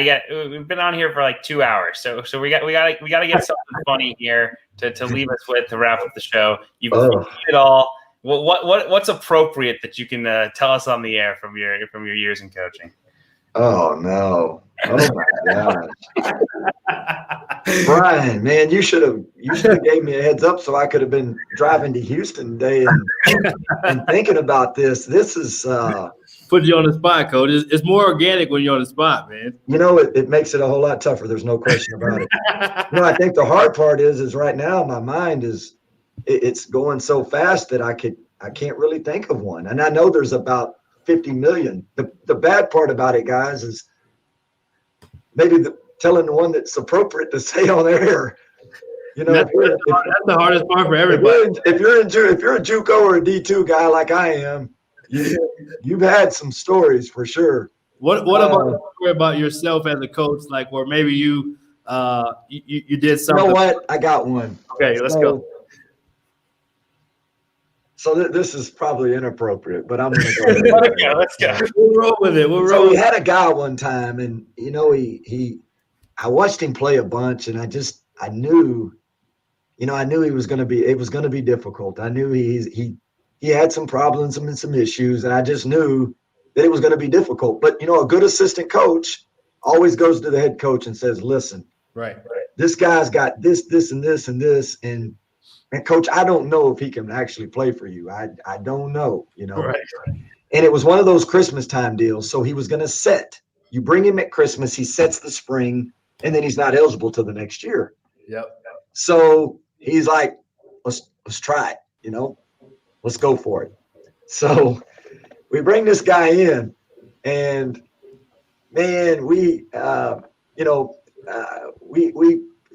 at the time at the place I was coaching at, we had this group of guys that were the most unbelievable. It was a group they weren't cheerleaders, and I'm not going to say names and all that. It wasn't a cheerleading group, but it was a guy group that came to the games and sat together. And right. I mean, and they were all Cowboys. So they had boots and hats, and I mean, you name it, name it, they had it now. And it was almost impossible to play in that gym with those guys. They were unbelievable. They were just, I mean, you loved them. You probably hated them if you were the visitor. So the first night we got a game and this guy's there, and it's halfway through the game. I don't know. And I just happened to look over there. He's sitting right in the middle of them. He's literally sitting right in the middle of that whole group. He's the only black guy sitting in that group, and it's all white Cowboys around him, and he's sitting right in the middle. And it's like unbelievable, man. He's got leading the cheers. He's got his shirt off. It's unbelievable, man. I mean, it was one of the best things I had ever seen. It was fantastic. It really was. So, and that was one of his. That was one of his more under control, simpler deals. I mean, there were others. There was a lot. So anyway, I don't know if that was funny enough or not. No, that was perfect. Right on time. Great way to end it. And you'll be playing against that team that guy was at in your new conference, because I'm assuming you're talking about your Tarleton days. You're a Tarleton guy. You still bleed purple even though you're orange. So I'm sure you're talking about Tarleton because that's the Texans. Yeah, no, it's a weird feeling. I know, even today being there and Coach Reisman being there, it's weird. I mean, it's a weird feeling, and it'll be weird next year, but it's different. I mean, he's now just the athletic director. I think if he was still the coach and him being my mentor and basically my third dad, I actually have two dads, but he would be my third dad. And that would be very weird, or which I call my brother, half brother, his son, Chris, if he was coaching, right. That would be hard. But it's not, I mean, it's different. They have a different coach, and, and this is my home. I mean, we've been here 16 years now. And even though that is my alma mater, I met my wife there. Right. I do have some bleed purple still, as you said, but this is home. And this place has been amazing to us. And, we've been able to, hopefully keep this program where it needs to be. And hopefully now we can go into the WAC, and no matter who we play, we can continue to do that. Yeah, I'm excited for you, Coach. Well-deserved, well-earned, and exciting for the state of Texas, who I'm biased to, of course, to just have some more good basketball. I think it's going to be some really high-level games played and a lot of fun for you guys, and looking forward to it. And you've already been recruiting at a high level, but now you get to recruit at an even higher level. So excited for you guys. Good luck the rest of the way with this team, and got a chance to go dancing. So best of luck the rest of the way, Coach. No, I appreciate it, and I really appreciate you guys having me on, and not to mention what you guys are doing for basketball right now. I'll have to admit it and be honest. I'm just not unfortunately, I'm not a big media guy and a big social media guy and Zoom guy and all that. I apologize for not being, but I really respect and appreciate what you guys are doing. And, to me, this stuff's really cool and fun. And I just think that there's a lot of people out there now which is a good thing, that are doing these things, and that people are watching it and getting to learn more about, basketball and programs and coaches. And I think it's just helping out the game itself. And appreciate you guys. Appreciate you, Coach. Yeah, appreciate you saying it. We want to make sure we show some love to the guys that don't always get it too. So glad we got to show some love to you, Coach, and we'll be continuing to support. If we can ever do anything, let us know. And good luck the way. Stay healthy, and tell the family I say hello. All right, man. You the same. Thank you, guys. Have a good one. Well, we've done it. We've another show, episode 7. Well, it's not over yet because I have a scoop. I tweeted the What's scoop that? already. I was breaking recruiting news while we were sitting on the phone here. I like it. I got a text from a source. We won't name the source. Ooh, sources. The sources say that Richie Riley in South Alabama have just landed Charles Manning from LSU. I saw a game at LSU last season. Showed roll strength a little bit. Shot 40% from 3. They got 3 dudes at the mid-year mark. I tweeted it. Deontay Smith from TCU, top 150 kid. Yep. Tyrell Jones from Auburn, nearly a top 100 kid. And now Manning, who is I believe an elite JUCO player, now is averaging 8 points a game at a high level at a high major school. Now comes down.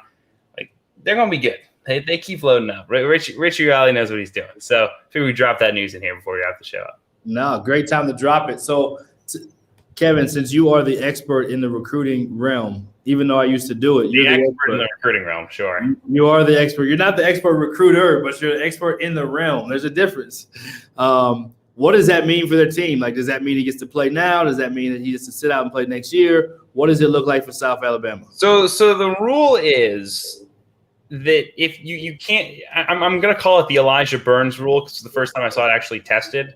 But even with all the waivers coming in, you cannot play for 2 teams in the same season.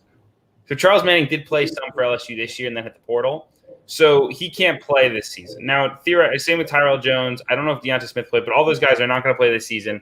They're going to play next year. So Manning, I think, would have been a senior this year. He bounces out, so he gets, you get the year back and go out and play one more year at a great spot like South Alabama. It works out well. So they'll all play next year, but we'll see what happens. I mean, the big thing with the year of eligibility, I don't know what guys' plans are, but South Alabama has guy.